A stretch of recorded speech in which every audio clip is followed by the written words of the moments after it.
Bhagavate Vasudevaya. Om Namo Bhagavate Vasudevaya. Hey, Hare Krishna, dear devotees, good morning. Харе Кришна, дорогие преданные, доброе утро. Uh, I'm happy to see that our devotees survived another Nirjala Pandava Ekadashi. Я рад видеть, что наши преданные выжили еще один Пандава Экадаши. Some of you, at least, you're half survived. Некоторые из вас наполовину выжили, But you made it, and that's very good. но вы это сделали, и это очень хорошо. Okay. So we continue on with Gopalatapani Upanishad. Today is the 14th lecture on that subject. Мы продолжаем изучать Гопалатапани Упанишад, и сегодня 14-я лекция в этой серии.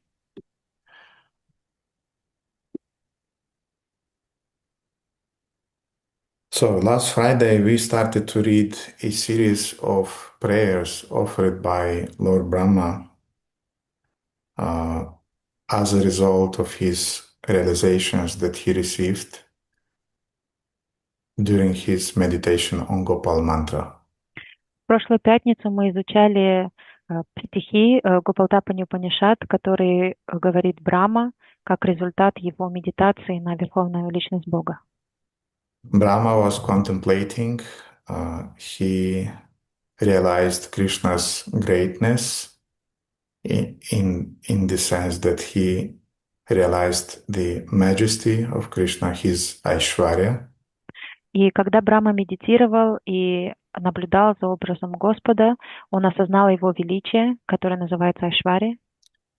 He also realized what is called the charm of subordination to love, which is Madhurya.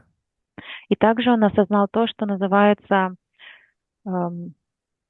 сладостью подчинения в любви, то, что называется Мадхурья. Да, очарованием подчинения любви, которое называется Madhurya.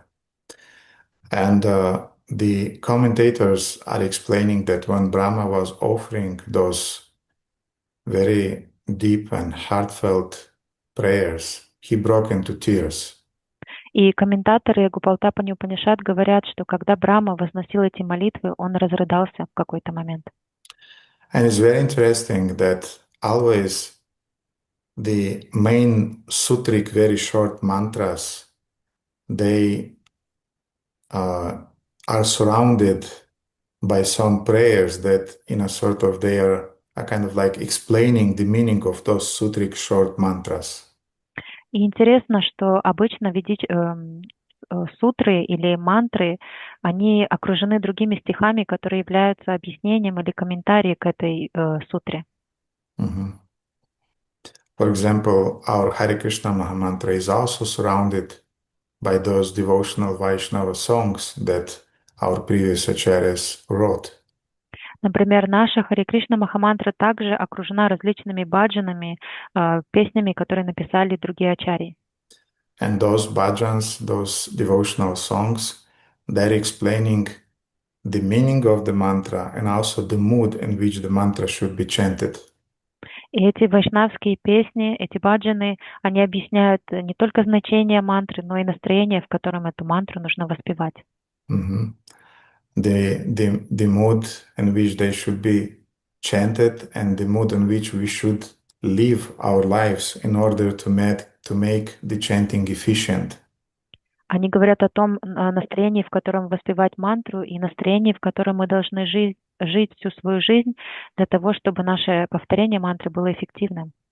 And it's interesting that around 80% of those devotional songs, they're addressed either to Sri Guru or to Sri Vaishnavas.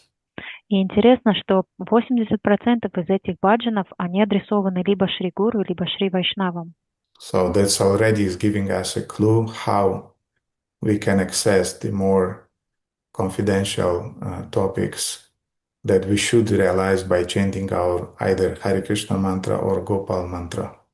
И это говорит нам о том, как именно мы можем достичь этих сокровенных тем о том, как повторять свою Харе Кришна Махамантру или свои Гайатри мантры. Okay, last Friday we read shlokas 35 till 40. В прошлую пятницу мы изучали шлоки с 35 по 40. And today we'll start with shloka 41 of Gopalатапani Upanishad. И сегодня мы начнем 41 шлоки Гопалатапани Упанишад. Lord Brahma is continuing. Господь, Namapapa pranashaya govardhana dharaya chaputtana jivantaya trinavarta suharine. Salutations to you, O Lord, the destroyer of sin, the lifter of Govardhan. Господь Брахма продолжает. Поклоны тебе, о Господь, разрушитель грехов и держатель холма Говардхан. Salutations to you who put an end to the lives of Putana and Trinavarta. Поклоны тебе, положившему конец жизням Путана и Тринаварты. So we see how Lord Brahma is covering his main understanding of Gopal mantra with different leelas of the Lord. They are kind of like in the background of his consciousness when he's chanting his Gopal mantra. И здесь мы видим, как Господь Брахма покрывает основное значение мантры различными шлоками, в которых он вспоминает о лилах, которые происходили с Кришной. And technically speaking, that's exactly what should happen in our consciousness when we are chanting the Hare Krishna mantra or our Gayatri mantras. И технически говоря, это именно то, что должно происходить в нашем уме, когда мы повторяем свои Гайатри мантры или когда мы повторяем Харе Кришна мантру. And I want to confess to you that it's so frustrating when devotees are saying, but Gurudev, Prabhupada said that we should just listen. И я хочу признаться, что это очень разочаровывает, когда преданные говорят мне: Гурудев, но Прабхупада говорил, что надо просто слушать. For you, sure, you should just listen. Для вас конкретно да, вам нужно просто слушать. But those of devotees who are more advanced, they will feel how it is done in a way that you remain attentive and inspired in your chanting of Hare Krishna mantra or Gayatri mantras, and at the same time, in the background of your consciousness, those remembrance, smarana about those leelas of the Lord are happening. Но более продвинутые преданные, они знают, что можно оставаться очень внимательным, повторяя свои гайатри мантры, и в то же самое время в вашем уме возникают различные лилы Господа. Mm-hmm. And those leelas are motivating, are inspiring you in your attentiveness and devotional chanting. И эти лилы, они еще больше вдохновляют вас, вдохновляют вашу преданность и вдохновляют вас быть еще более внимательным в вашем повторении. So here in the 41 shloka, Lord Brahma is making a statement about which we'll speak a little bit later. He is glorifying the Lord as the destroyer of the sin. В 41 стихе Брахма делает утверждение, которое мы обсудим чуть-чуть позже. Он говорит, что Господь — это тот, кто разрушает грехи. And who are the sin personifies Putana and Trinavarta. Just a few examples about the sins personified. И кто же являются воплощением греха? Например, это Путана и Тринаварта. Вот несколько вариантов одушевленного греха. But don't forget that those Putanas, Trinavartas, Agasuras, and other demons, they represent our own impurities that we maintain in our hearts. Но не забывайте, что Путана, Тринаварта, Агасура и другие демоны, они представляют наши другие анархи, которые хранятся в сердце.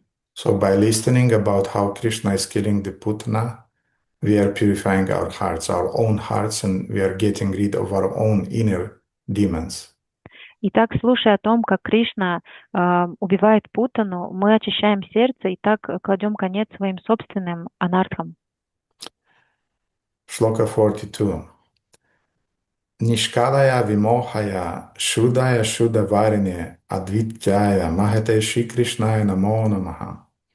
I make repeated salutations. I offer repeated salutations to the incomparably great Shri Krishna, who cannot be divided, and whom there is no illusion, who cannot be equaled, who is pure and who is the enemy of all impurity. 46 стих. Я приношу свои многократные поклоны. Я вновь и вновь склоняюсь перед несравненным и великим Шри Кришной, который неделим, в котором нет иллюзий, кто не имеет равных, кто абсолютно чист и является врагом всякой скверны. Again, Krishna is glorified here as the enemy of all impurity. И снова Кришну здесь прославляют как врага всякой скверны. This idea is also traced in Ishopanishad, Эта идея также обозначена в Ишапанишад, where Krishna is described in the terms of Shuddha. That's one of his names. где Кришну описывают как Шудха, это одно из его имен. And Shuddha means pure, absolutely pure. Шудха означает чистый, абсолютно чистый. If you want to attain Krishna or the spiritual world, you have to become pure. Если вы хотите достигнуть Кришны или духовного мира, вы должны стать чистым.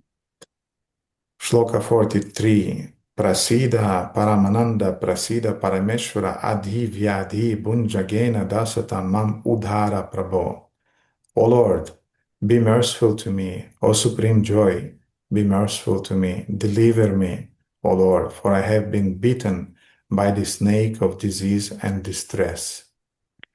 Шлока 43. «О Господь, будь милостив ко мне, о высшее блаженство, будь милостив ко мне, спаси меня, о Владыка, ибо я укушен змеей болезней и страданий».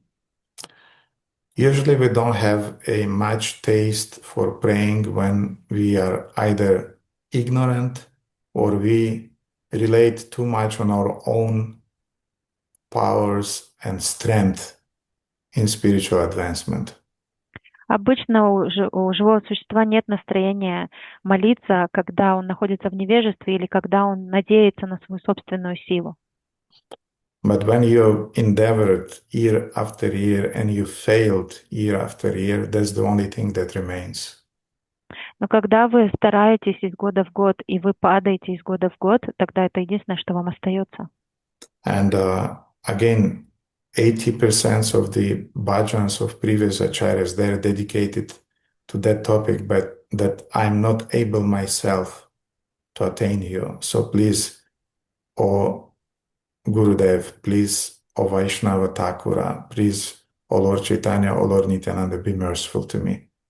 И 80% этих баджанов, как мы уже говорили, говорят о том, что я не способен это сделать сам.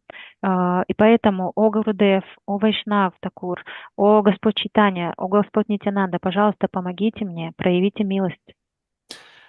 So that's that interesting state of helplessness that's crucial as a part of the mood that we have to cultivate during the chanting. И вот это состояние беспомощной очень важный элемент того настроения, которое мы культивируем во время повторения своей джапы. Japa of either Hare Krishna or Gayatri Japa, both japas. Является ли это Харе Кришна джапой, либо Гайатри джапой? 44.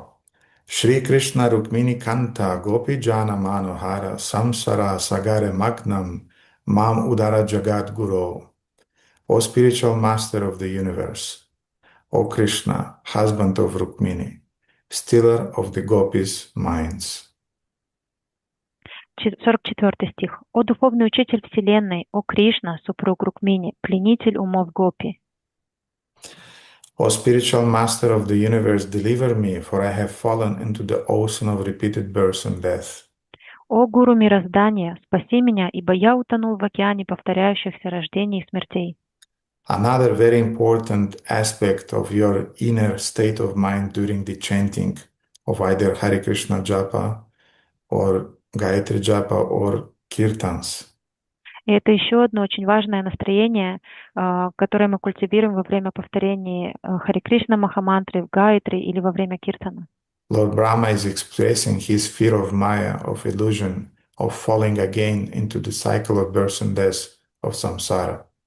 Господь Брахма здесь выражает свой страх майи, страх иллюзии, страх упасть снова в цикл самсары, цикл рождения и смерти. And there were not many Vaishnavas around because Lord Brahma practically he was alone, but still he had a guru-disciple relationship with the Lord. Therefore, practically everywhere that he can, he interpolate this idea that, oh my Gurudev, oh my spiritual master, I depend upon you. И в это время вокруг Брамы не было вайшнавов, он был единственным созданием во Вселенной, но у него были отношения гуру и ученика по отношению к Верховному Господу. Поэтому везде, где это возможно, он взывает: «О Гурудев, о Гуру, пожалуйста, помоги мне». 45. Keshava Klesha Harana Narayana Janardana Govinda Paramananda Mam Samudhara Madhava. O Keshava, deliverer of distress, O Narayana, O Janardana, O Govinda, supreme form of bliss, Madhava, please deliver me. О Кешева, избавитель от страданий, Нараяна, о Джанардана, о Говинда, высшая форма блаженства, Мадава, пожалуйста, спаси меня. Here Brahma is meditating on a series of Mukhya Namas, which means primary names of the Lord, which are very, very potent. Здесь Господь Брахма медитирует на то, что называется Мукья Нама. Это первостепенные имена Господа. 46. Atha havim stubir aradhyami yatha yunam tatha panchapadam japanta Shri Krishnam dayantam samsritim tarishyaheti hovacha hairanihi. In this way I worshipped him with these hymns. 46 стих. Таким образом, я поклонялся ему с помощью этих гимнов. So now we should meditate on Krishna in the same way, chanting the fivefold mantra. Теперь и вы должны медитировать на Кришну, также повторяя эту пятисложную мантру. By so doing, you will cross over the ocean of material existence. Thus Brahma concluded his discourse to the sages. Поступая так, вы пересечете океан материального существования. Так Брахма завершил свою беседу с мудрецами. We'll speak a little bit later today about the significance of this verse. Сегодня еще немного позже мы поговорим о значении этого стиха. Now let's go to the 47. А сейчас перейдем к 47 стиху. Amun pancha padam mantram avarta yadhyasayati anayasakta kevalam padam tat anedar eka manaso jivaya naita deva apnuvam purvam ashraditi. Whoever chants the fivefold mantras will easily attain the undivided realm of liberation described in the Upanishad. Каждый, кто повторяет эту пятисложную мантру, без труда достигнет чистой обители освобождения, описанной в Упанишад.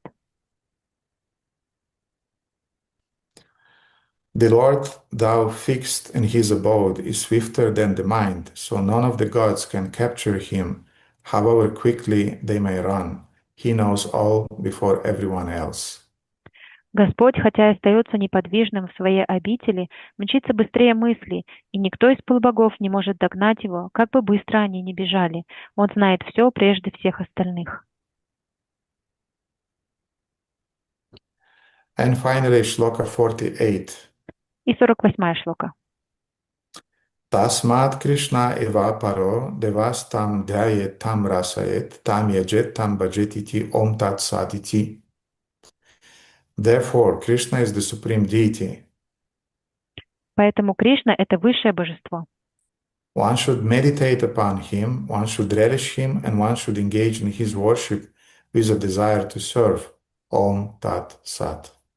Человек должен медитировать на него, должен вкушать его нектар, должен поклоняться ему и служить ему с преданным сердцем. Ом тат сат. So, as you all remember, the Gopalатапани Upanishad began with a question. Как вы помните, Гопалатапани Упанишад началась с вопроса. Who is the supreme deity, Paramadevata? Кто является верховным божеством, Парамадевата? And so far, Lord Brahma was explaining exactly this point, that the supreme Paramadevata is Lord Shri Krishna.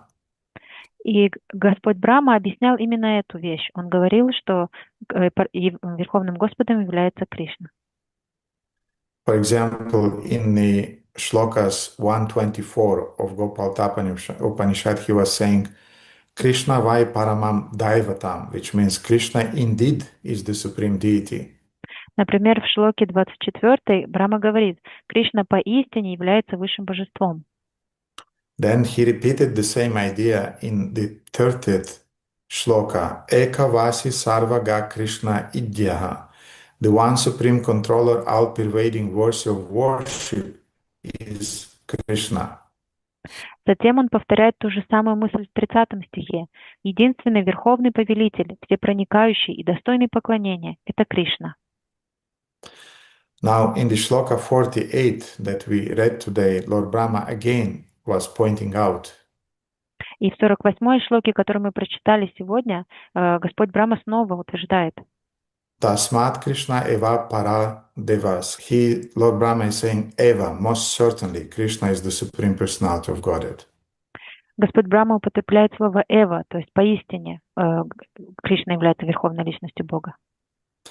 And when he's saying Eva in truth, it means that it's known all over the Vedas. Когда Господь Брахма говорит «эва» — это истина, это значит, что это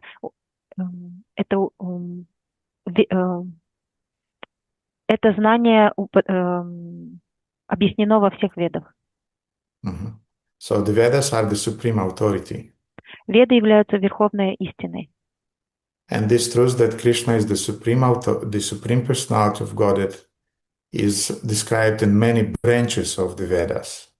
И истина о том, что Кришна является верховной личностью Бога, описана в различных ответвлениях вед. There is no offenseless chanting of the either Hare Krishna japa or Gayatri japa or the kirtans without understanding this truth about Shri Krishna. Если не понимать эту истину о Шри Кришне, то нет шанса на то, чтобы повторять джапу, Харе Кришна джапу или Гайатри джапу без оскорблений. Bhaktivinoda Thakur is saying that you are offenseless in your chanting to the degree that you have two elements. You possess two elements. Бхактивинод Такур говорит, что ваше отсутствие оскорблений в вашем повторении зависит от двух элементов. Shraddha and knowledge. Шрадха и знание. Knowledge we can describe in terms of Krishna Tattva, knowledge about Krishna, understanding the truth of Krishna. Знание — это термин, который называется Кришна-татва, это знание о Кришне.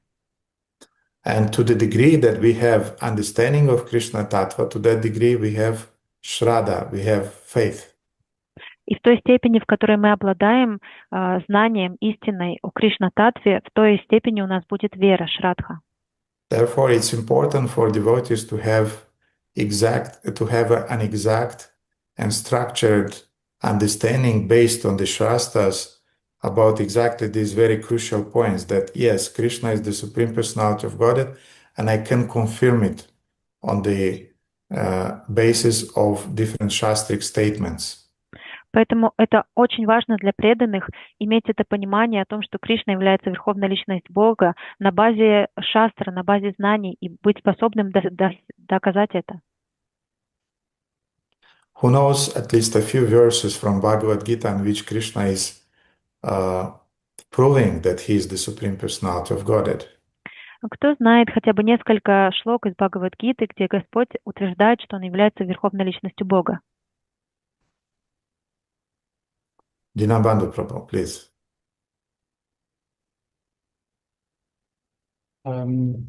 He's saying at the end of the 18th chapter, Man mana bhava mat bhakto, like all to me, all to me.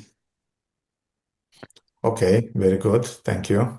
Он употребляет в 18 главе, он говорит «Ман мана бхавамат бхакто», все должно, думай обо мне, и все для меня. Baladev? Avajananti mam udamadushin panum ashrit. So on, he says that fools deride me when I come in my form as a human and they don't know I am the Lord of all that is. Something like that. Good. Он также говорит, что глупцы принимают за обычного человека, когда я не схожу на эту землю. Very good. Prana? Ахам сарвася прабхава матак сарвам паратате итима. Yes. Самвитаха. Да. Я источник всех материальных миров, все исходит из меня. Мудрецы, осознавши это, поклоняются мне всем сердцем. Очень хорошо, Прана, спасибо. Раджарани, 11:27 Господь говорит, что он основа безличного брамана. Brahmano Pratishtaham. Yes, that's also a very important point because sometimes they're considering that Krishna is just an effect of Brahman, not the source of Brahman. Это тоже очень важное утверждение, потому что некоторые думают, что Кришна является последствием Брамана, но не истинной причиной Брамана. Anyway, Krishna is saying a lot of times, Matah Paratramnanyat, Aham Sarvasya Prabhava, and so on. So Bhagavad Gita is full of those verses that you should detect and they should strengthen your faith that he, not Shiva, not Durga, not Kali, is the Supreme Personality of God. Итак, на протяжении всей Бхагавад-гиты Кришна многократно говорит о том, что он является верховной личностью Бога. Вы должны знать эти шлоки, потому что они будут укреплять вашу веру. То, что именно Кришна, не Дурга, не Шива, не другие полубоги, а именно Кришна является верховной личностью Бога. Karunarasan Krishna Jivan, you wanted to add something, please? 1866, Sarva Dharma Parityaja, Mameka Sharanam Vraja, abandon all varieties of religion and just surrender to me. Okay, very good. Also, one of those shlokas. And Krishna Jivani. Шримад Бхагаватам 2.9.33. Ахам Авасана Вагрина Ят Яттата Сатарам Башят Эвача Йова Шишета со смехом. Это тоже. Yes, that's from Srimad Bhagavatam. Thank you very much, Krishna Jivani. Who knows some other verses from Srimad Bhagavatam that are directly stating that Krishna is the Supreme Personality of Godhead? Кто знает еще шлоки из Шримад Бхагаватам, которые напрямую утверждают, что Кришна является верховной личностью Бога? Yes, Dinabandhu knows for sure, Krishna Mala knows for sure, Krishna Jivani knows. I want to see if other devotees know. Я хочу посмотреть, кто еще из преданных знает Karunarasa. шлоки. I think it's 10:40, 30 something. Krishna Vasudevaya Devaki Nanda Cha Nanda Gopana Kumaraya Govindaya Namo Namaha. Yes, Krishna Govinda. Yes, very good. Good. I expect one verse from Srimad Bhagavatam saying directly about Krishna as the Supreme Personality of Godhead. Sundara, go ahead.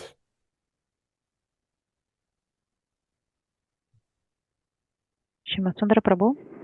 Etecham sakala pusam Krishna tu Bhagavan Swayam Indrari Vyakalam Lokam Dayanti Yuge. Yes, that's the verse 1.3.28. It's a very, very important verse, and this is also considered to be the Paribhas Sutra or the main sutra of Srimad Bhagavatam. Да, это очень важный стих из Шримад Бхагаватам 1.3.28. Он считается Парибаса сутрой Шримад Бхагаватам. Paribhasha. Everything is walking around that very idea, very point. Парибаса означает, что все ходит вокруг этой идеи.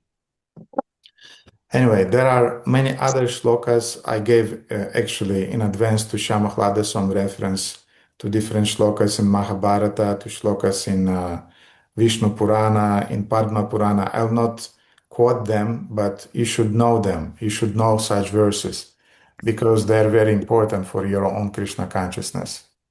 Заранее я переслал Шримахладе очень много ссылок на Шримад Бхагаватам, на Махабхарату, на Вишну Пурану, Падма Пурану и так далее. То есть есть очень много разных шлок, подтверждающих, что Кришна является верховной личностью Бога, и вы должны знать их.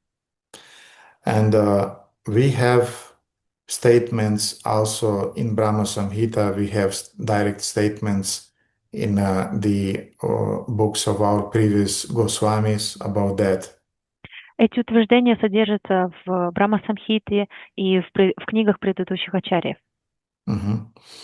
And who remembers the Mangalacharana Shloka of Gopalатапани Upanishad, what is it saying? Кто из вас помнит Мангала Шлоку Гопалатапани Упанишад? О чем в ней говорится? Mangalacharana Shloka or the introductory Shloka to Gopalатapani Upanishad? Мангалачарана Шлока или вступительная шлока к Гопалатапани Упанишад? Okay, I'll not tease you then. Karunarasa, yes, please. I don't remember. It's Gurave Gaura Chandraya Radhika Dadalaya. No. It's the word Gurave is there, but Слово Гураве там тоже Sachinandara используется. Propaya Krishna Kaline Namo Vedanta Vedaya Gurave Buddhi Sakshine. Sakshine. Very good. Yes, that's a very important also shloka. It's very similar with Ishvara Parama Krishna Sachitananda Vigraha from Brahma Samhita. Да, это очень важная шлока, она похожа на шлоку из Брахма Самхиты. So, Sachidananda Rupaya Krishnaya Krishna Karine Namo Vedanta Vidyaya Gurave Buddhi Sakshine. I offer my respectful obeisances to Shri Krishna, Я приношу свои почтительные поклоны Шри Кришне, whose form is Sachitananda. That should not be translated. It's obvious. Devotees knows what does it mean. чья форма Сачитананда. Это даже не нужно переводить, преданные знают, что это такое. Namo Vedanta Vidyaya, the one who is understood by the Vedas, or by Vedanta. Он тот, кого познают через Веданту. And Gurave Buddhi Sakshine, it means that he is the witness in one's heart. He is the guru that is giving intelligence. Верховный духовный учитель и свидетель сердца каждого. So what follows from this kind of statements across the Shastras regarding Shri Krishna's position? И что следует из всех этих утверждений, которые мы встречаем в различных шастрах по поводу позиции Кришны? That's exactly the meaning of why Lord Brahma is using the word tasmat, which means therefore. Это то, почему Брахма использует слово тасмат, что значит именно поэтому. And in the verse 48, he is saying, Tasmat Krishna eva paro. Therefore, Krishna is the supreme deity, the supreme personality of Godhead. И в 48 стихе он говорит, поэтому Кришна является высшим божеством. And what should be done with this understanding? И что нужно делать с этим пониманием? Dhyayet tam, you should meditate therefore on him. Человек должен медитировать поэтому на него. Rasayet tam, you have to relish your relationships with him. Он должен наслаждаться его отношениями с ним. Bhajet tam, you have to worship him. И поклоняться ему. So, following the example of meditation that Brahma showed in his prayers, we should know exactly how to meditate. Следуя примеру, который Брахма показал в своих молитвах, мы должны знать, как именно нужно медитировать. Dear devotees, another technical thing is very noisy outside because we have a construction here. I'm going to close the door of my balcony and I'm back in 1 second, okay? Еще одна техническая деталь, так как у нас за окном стройка, я чувствую сильный шум, и я закрою окна и вернусь. Material world is just not made for Krishna Katha and for bhajan. Everything here is an obstacle for Krishna Katha, for Kirtan and for bhajan. Все вокруг становится препятствием для Кришна Катхи, Киртана и баджана. It's not meant for sadakas. Этот мир не был создан для садак. The only good thing regarding this material was that we can preach. Otherwise, nothing good here. Единственная вещь, что хорошо в этом материальном мире, это наша возможность проповедовать. В остальном здесь нет ничего хорошего. So, Dhyayet, Lord Brahma is saying that we should know how to meditate on him. Господь Брахма говорит, Дhyayet, мы должны знать, как именно медитировать на него. And in previous shlokas that he was saying, in previous prayer shlokas that he was saying, Lord Brahma mentioned a few things upon which we should meditate. И в предыдущих шлоках, в предыдущих своих молитвах Господь Брахма упомянул, на что именно мы должны медитировать. For example, he said, Shuddhaya Shuddha Vairine, that we have to meditate on him who is pure and who is the enemy of all impurity. Например, он говорил, что мы должны медитировать на того, кто чист и является врагом всякой скверны.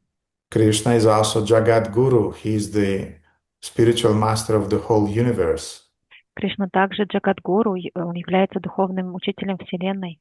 He is Klesha Harana, which means that he is the deliverer of distress.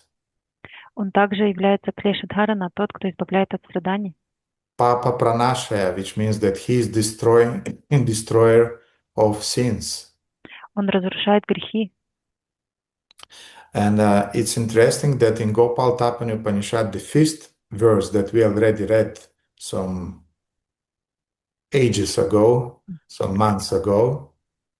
Интересно, что в 5 стихе Гопалатапани Упанишад, который мы читали несколько юг назад, Lord Brahma also described Krishna as Papa Karshana Hi Krishna. Who is that Krishna? When the sages asked him precisely, who is that Krishna?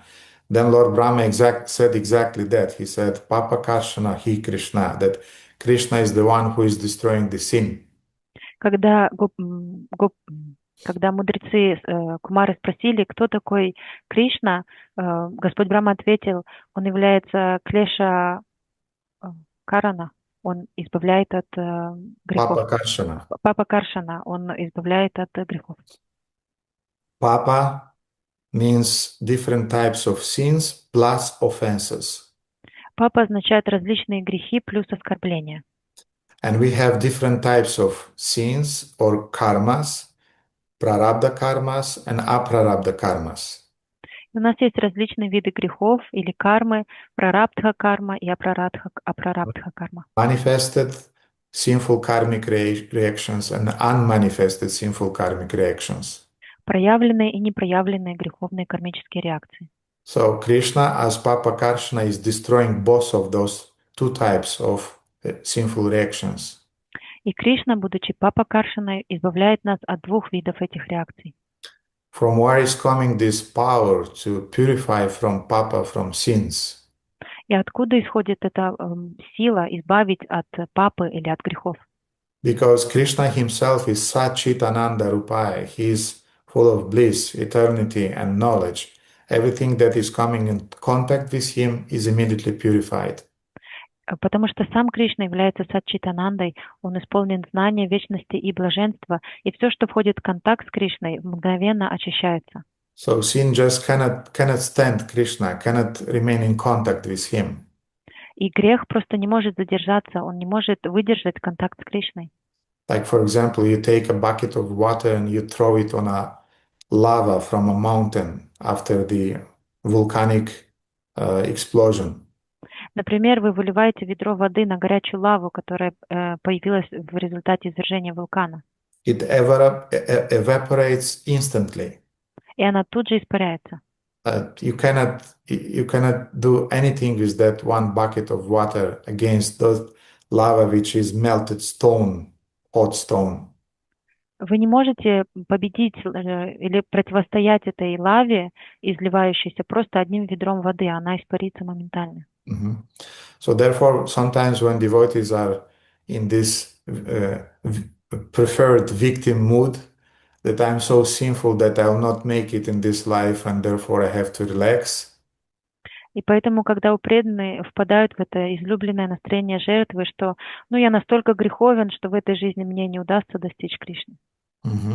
Therefore I have to relax and maybe next life. Поэтому я могу чего утруждаться? Я могу расслабиться, и, может быть, в следующей жизни. No, that's not true. You just don't have faith in the purifying potency of Shri Krishna in the form of holy name, Srimad Bhagavatam, Sadhu Sangha, deity worship, and so on. Но это неправда. Это значит, что у вас просто нет достаточной веры в очищающий процесс садхусанги, поклонения божествам, повторения святого имени и так далее. So, beside purifying the aprarabdha and prarabdha karma of ordinary living entities, Krishna is also able to purify even the direct offenses against him done by different very powerful demonic entities. Итак, помимо того, что Господь способен очистить от прарабдхи и апрарабдхи кармы любое живое существо, Он также обладает могуществом очистить оскорбления, направленные на Него, которые совершали очень демоничные живые существа. And in his prayers, Lord Brahma mentioned in the verse 38, he was saying, Kamsa Vamsha Vinashaya Keshi Chanura Ghatine. Salutations to the Lord who destroyed Kamsa and all his return who killed Keshi in Chanura.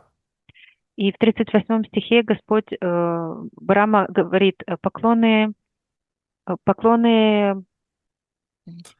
Я переведу еще, ладно. Поклоны Господу, который уничтожил Камсу и уничтожил весь его антураж, который убил Кеши и Чануру. So Krishna not just forgives such transgressions against himself, but he eradicates the very root of that sinful tendency. Итак, Кришна не просто прощает эти агрессивные оскорбления в его сторону, он избавляет живое существо от самого корня этих оскорблений. Besides that, he is transforming the offenders into devotees. И помимо этого, он превращает оскорбителей в преданных. Now, you saw Lord Vishnu that he has two sets of attributes. Вы видели, что у Господа Вишну есть две пары атрибутов. Krishna is the source of Lord Vishnu. Кришна является источником Господа Вишну. Who knows what are the attributes for blessings and what are the attributes for destroying something? Кто знает, какими атрибутами Господь благословляет, а какими разрушает что-либо? Baladev?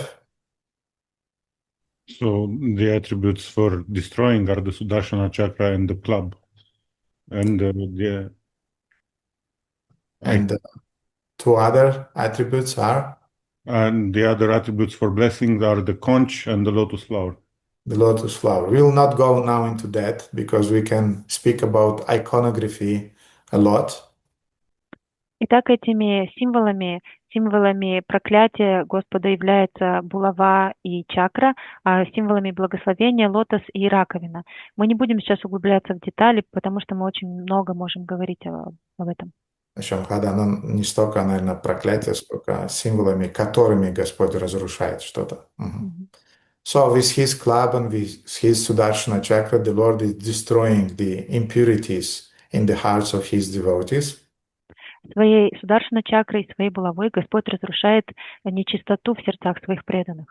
And also he is destroying the demons or the demonic tendencies.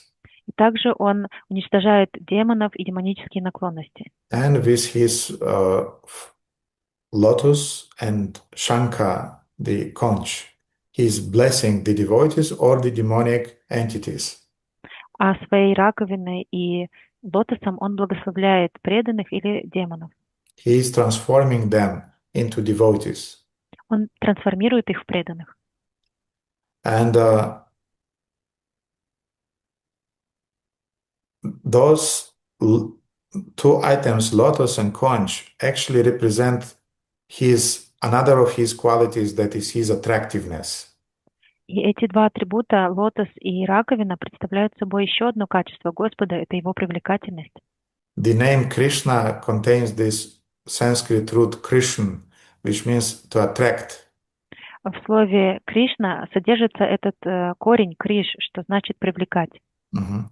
And there is a famous verse in Mahabharata that Baladev, you should know it, okay? Because you'll need it in your service. And Shyamasundara, you also should know it. И есть также важный стих в Махабхарате, который Баладева и Шьямасундара должны знать, он понадобится вам в вашей проповеди. Кришибу вачако шабдо нашча ниврити вачака тайорайкям парам брахма Кришна ити абидьяте. That's exact definition of the word Krishna. Who is Krishna? Это точное определение слова Кришна. Кто такой Кришна? The root Krishna indicates the supreme attractiveness of the Lord.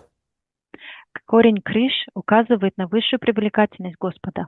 And the suffix na indicates the supreme joy or ananda. А суффикс «на» указывает на высшую радость, блаженство, ананду.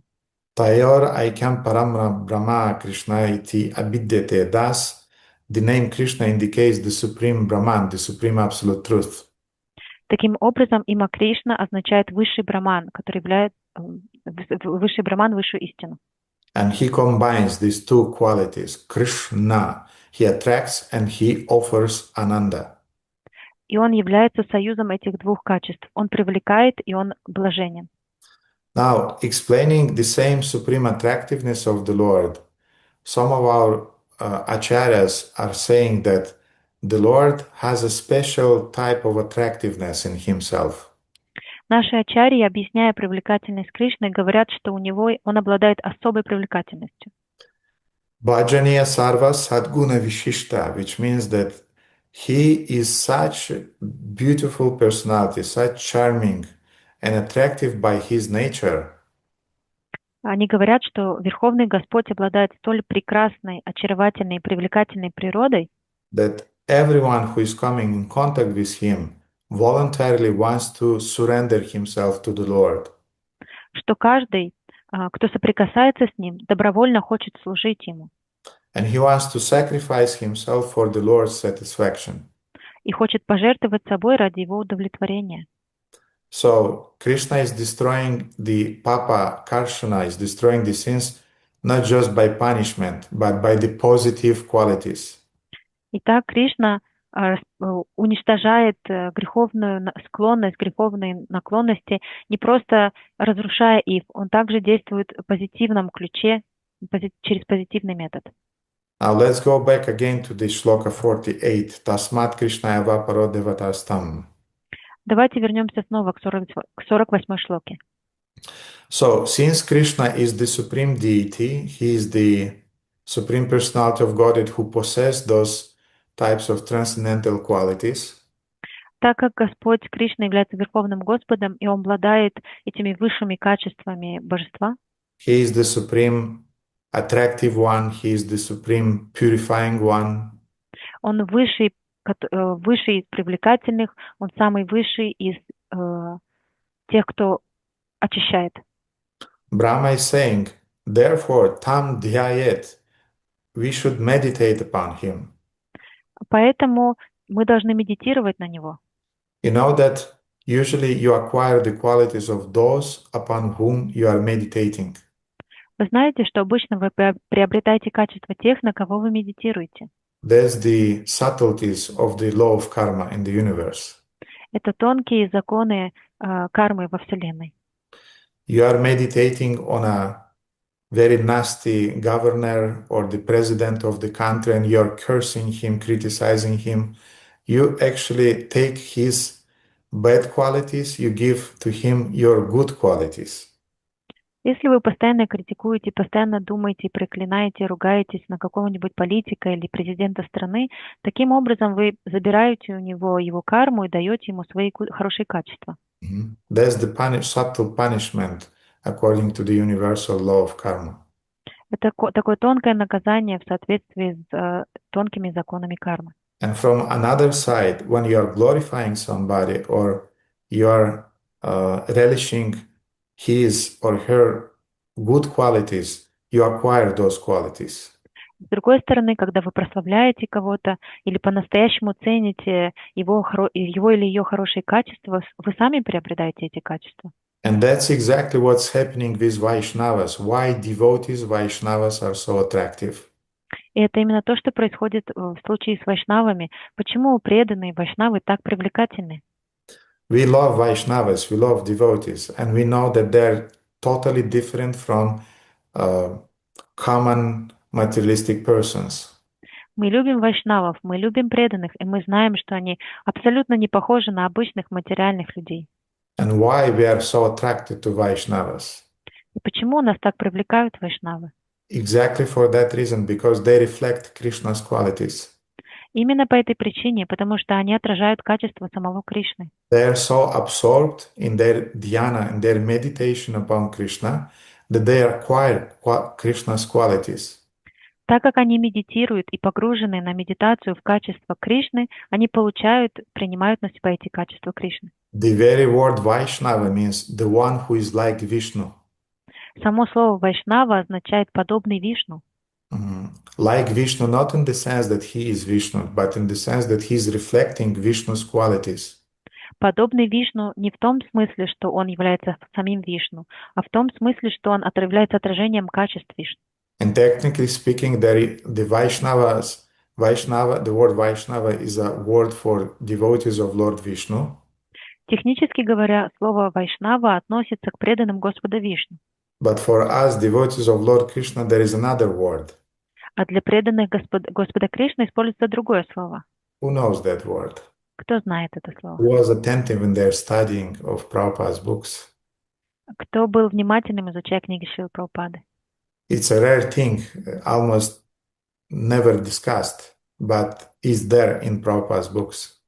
Это очень редкая вещь, и почти ее не обсуждают, но она присутствует в книгах Шрилы Прабхупады. Радаканта? Гурудев, может быть, Рупануги?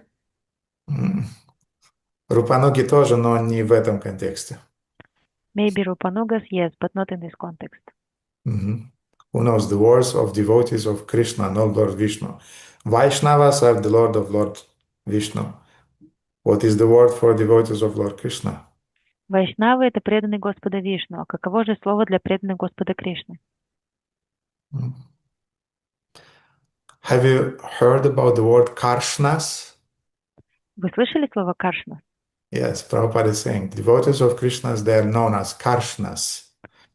Шрила Прабхупада говорит, что преданных Кришны называют Каршнами. But most common word is the word Vaishnavas.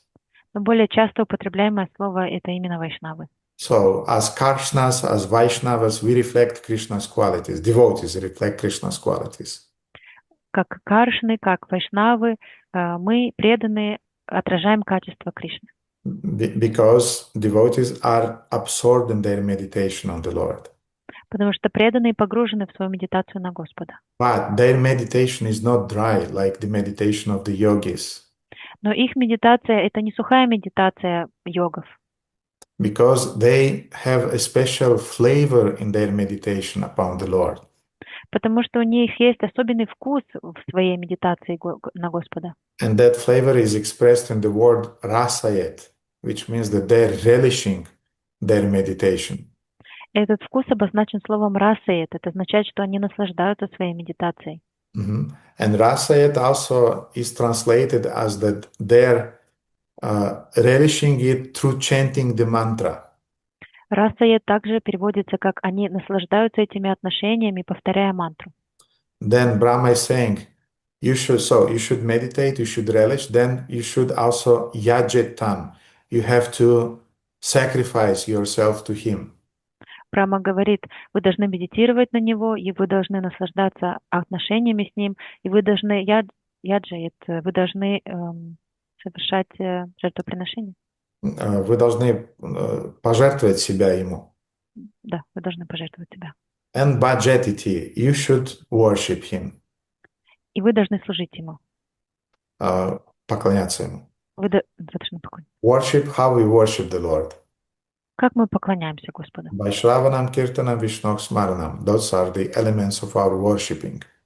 При помощи Шраванам, Киртанам, Вишну Смаранам. Это именно те элементы нашего поклонения. And then the Lord Brahma is ending his statement by the statement Om Tat Sat Iti. Господь Брахма завершает это словами Ом Тат Сат Ити. It's something like that's my final word. It's like sealing a statement. Это подобно тому, что он как бы запечатывает свое утверждение, что это то, что я действительно имею в виду. It's a solemn declaration that's exactly what as I said.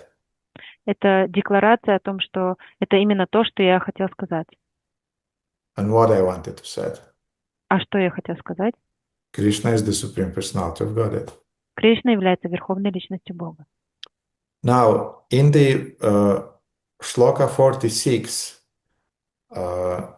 Lord Brahma also glorified Krishna by saying, В 46-й шлоке Господь Брахма также прославляет Кришну, говоря: Atha haivam stutbir aradhyami, that I worship him with these hymns.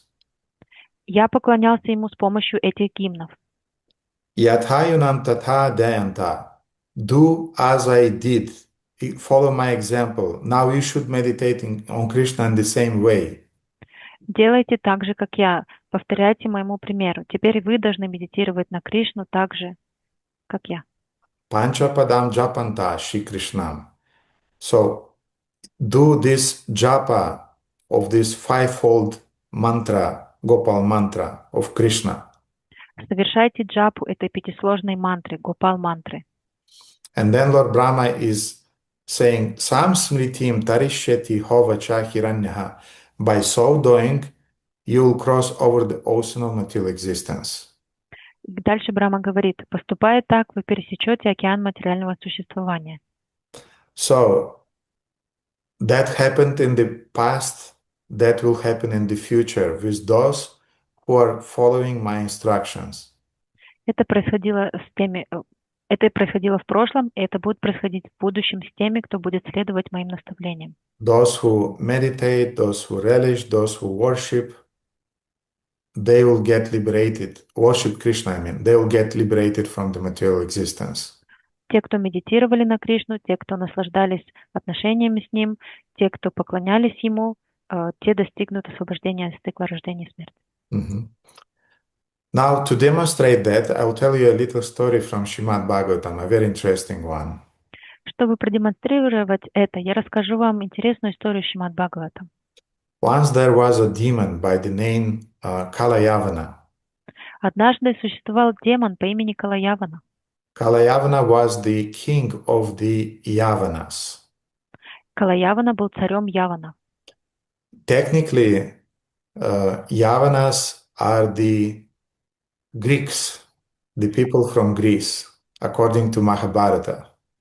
И технически, в соответствии с Махабхаратой, Яваны — это греки.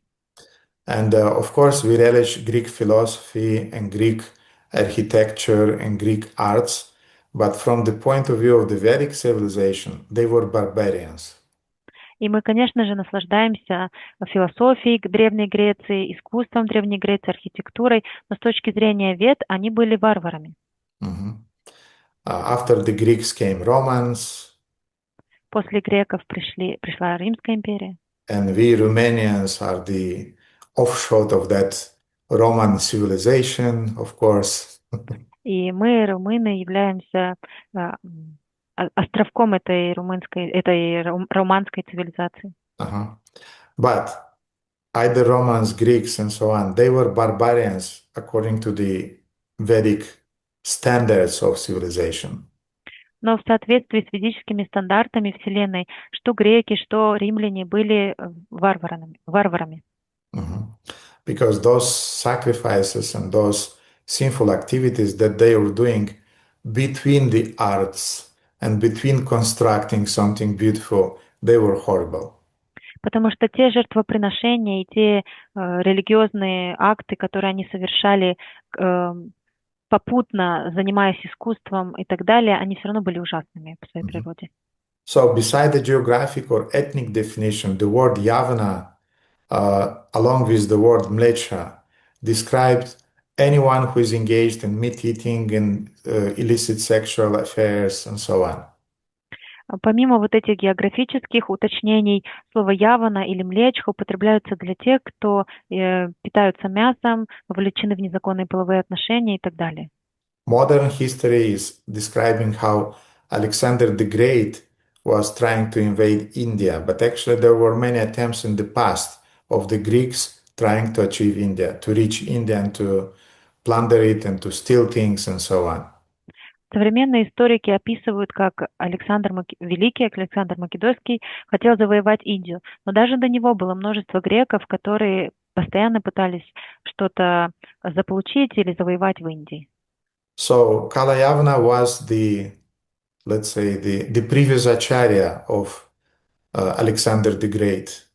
И можно сказать, что Калаявана был предыдущим ачарьем Александра Великого. Mhm. Alexander the Great, he did not invented this idea to plunder India. I mean, he knew about India. Александр Великий не сам придумал покорять Индию, он знал о существовании Индии до этого. And Kalayavana, as all Greeks, he was very fiery by the nature, and he was in that mood of wars and conquering lands. И Калаявана, как и многие греки, он был очень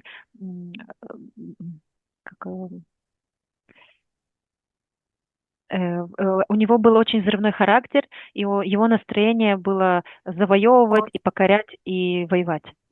And the whole Greek mythology is about conquering and fame, dying on the battlefield, destroying your enemies. And there are many, many heroes in their historical scriptures, legends, and so on. И вся греческая мифология крутится вокруг этой идеи завоевать, разрушить, покорить врагов или умереть на поле битвы как герой. So at some point, Kalayavana, he got bored because he conquered everyone that he could conquer, and he didn't know with whom he could fight. В какой-то момент Калаявине стало скучно, потому что он победил всех, кого мог победить, и у него больше не было с кем сражаться. He was googling over internet, with whom can I fight? And he was sending different messages around that, dear guys, is there anybody that I can fight with? Он искал в Гугле, с кем бы ему посражаться, и отправлял им такую рассылку. Ребята, есть ли у вас кто-то, с кем бы я мог сражаться? And one of such emails was received by Narada Muni. И один из этих рассылок получил Нарада Муни. Narada Muni decided to reply. Нарада Муни решил ответить на это сообщение. Know what? Actually, there is somebody with whom you can fight. Знаешь, вообще-то есть кое-кто, с кем бы ты мог хорошенько подраться. You can fight with the Yadavas. Ты можешь сражаться с ядовами.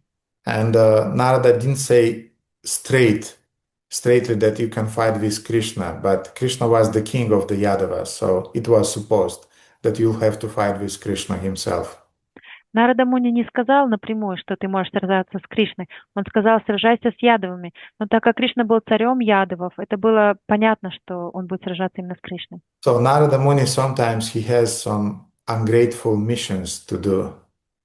Иногда у Нарада Муни есть очень неприятные миссии для того, чтобы их выполнить. From one side, he has to facilitate the demon's destruction. From another side, he has to remain politically correct, and not disturb the minds of other devotees by sending demons to Krishna. С одной стороны, он должен помочь уничтожать демонические влияния. С другой стороны, он должен делать это таким политкорректным образом, чтобы не сильно побеспокоить преданных, когда он посылает демонов для Кришны. So Narada was connected to, internally he was Krishna conscious. Therefore, he knew Krishna's plan of delivering the earth from the demons. Нарада Муни сознавал Кришну, поэтому он понимал план Кришны о том, как нужно освободить землю от демонов. So, since that was Krishna's primary mission, yada yada hi dharmasya glanir-bhavati bharata, to protect the devotees, to annihilate the demons, I descend age after age on this land. И так как это было первостепенной миссией Кришны, еда, хидармасья, я из века в век я воплощаюсь в этом мире для того, чтобы уничтожить демонов и защитить моих преданных. Paritranaya sadhunam vinashaya cha dushkritam, and so on. Narada knew all those things. So he replied to Kalayavana that go and fight with Yadavas. It will be interesting. Так как Нарада знал миссию Кришны и план Кришны, он ответил Калаяване: отправляйся к ядовам, тебе понравится. So with 33 millions of other Greeks, of other Yavanas, Kalayavana, he attacked Mathura. И вооруженный с войском 33 миллиона яванов и других греков, он напал на Мадхуру. So finally, Krishna decided to come out of the Mathura fortress to face Kalayavana. И Господь Кришна решил выйти из крепости Мадхуры для того, чтобы лицом к лицу встретиться с Калаяваной. And when he came out, he was like a shining sun or moon. He was brilliant. I mean, everybody could see that this is a very, very special person. И когда он вышел, он был подобен сияющему солнцу или луне. Каждый мог заметить, что это очень необычное живое существо. He was very beautiful to behold. Он был очень, To see. он был очень прекрасен для того, чтобы его созерцать. And Hridananda Maharaj, often when he's speaking about that point in his Mahabharata series of lectures, Хридаянанда Махарадж, когда дает семинары по Махабхарате и объясняет вот эту точку зрения, что Кришна был очень прекрасен, he's explaining this interesting angle that Krishna was a kind of like rock star in his times. он говорит это, что Кришна был своего рода рок-звездой в свое время. People either they were his total fans or total haters. И люди делились на два лагеря. Либо они его безумно любили, либо они его безумно ненавидели. Total fans, of course, were the Sukriti souls, the souls who had enough Sukriti.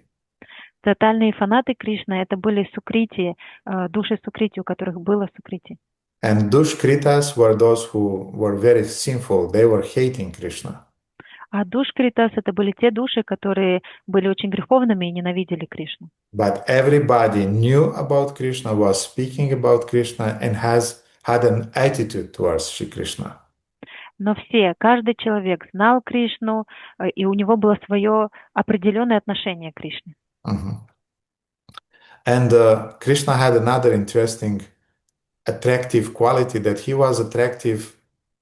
He was catching the eye even of the men. И Кришна был настолько привлекательный, что на него заглядывались даже мужчины. So I'm not speaking now about some homosexual attractiveness. No, it's not about that. Я не говорю сейчас о гомосексуальной привлекательности, это не об этом.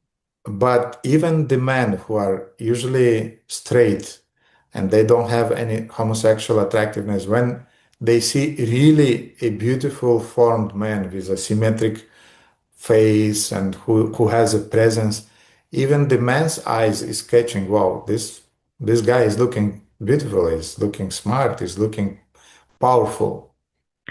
Но даже обычные мужчины, которые, у которых не было каких-то гомосексуальных тенденций, Кришна был настолько привлекательным, его лицо было настолько симметричным, у него был характер, у него была аура такая привлекательная, что же обычные мужчины не могли проигнорировать его появление и обращали внимание, насколько Кришна прекрасен. I don't know about the women, it's a complicated thing to acknowledge that there is another woman who is more beautiful. But as a man, I can say that when I'm seeing somebody who is really beautiful, manly structured, I mean, my eyes catching it that yes, he's really a beautiful man. No attractiveness in the sexual, from the sexual point of view, but just a acknowledgement that yes, this guy is looking beautiful. Я не знаю, как это происходит у женщин, но как мужчина я вижу, что если я вижу действительно красиво сложенного мужчину с симметричными чертами лица, я признаю, что да, этот человек очень красиво сложен, и в этом нет никакого сексуального подтекста, но я сразу соглашаюсь, что да, этот человек очень привлекателен. And as I said, I don't know about how women react to other women, but И как я уже сказала, я не знаю, как женщины реагируют на других женщин, но мужчины это так. Yeah, so Kalayavana, when he saw Krishna, he saw his beauty, he saw his dark blue complexions and yellow silk garments. Kalayavana was a kind of like, whoa, this guy is really beautiful.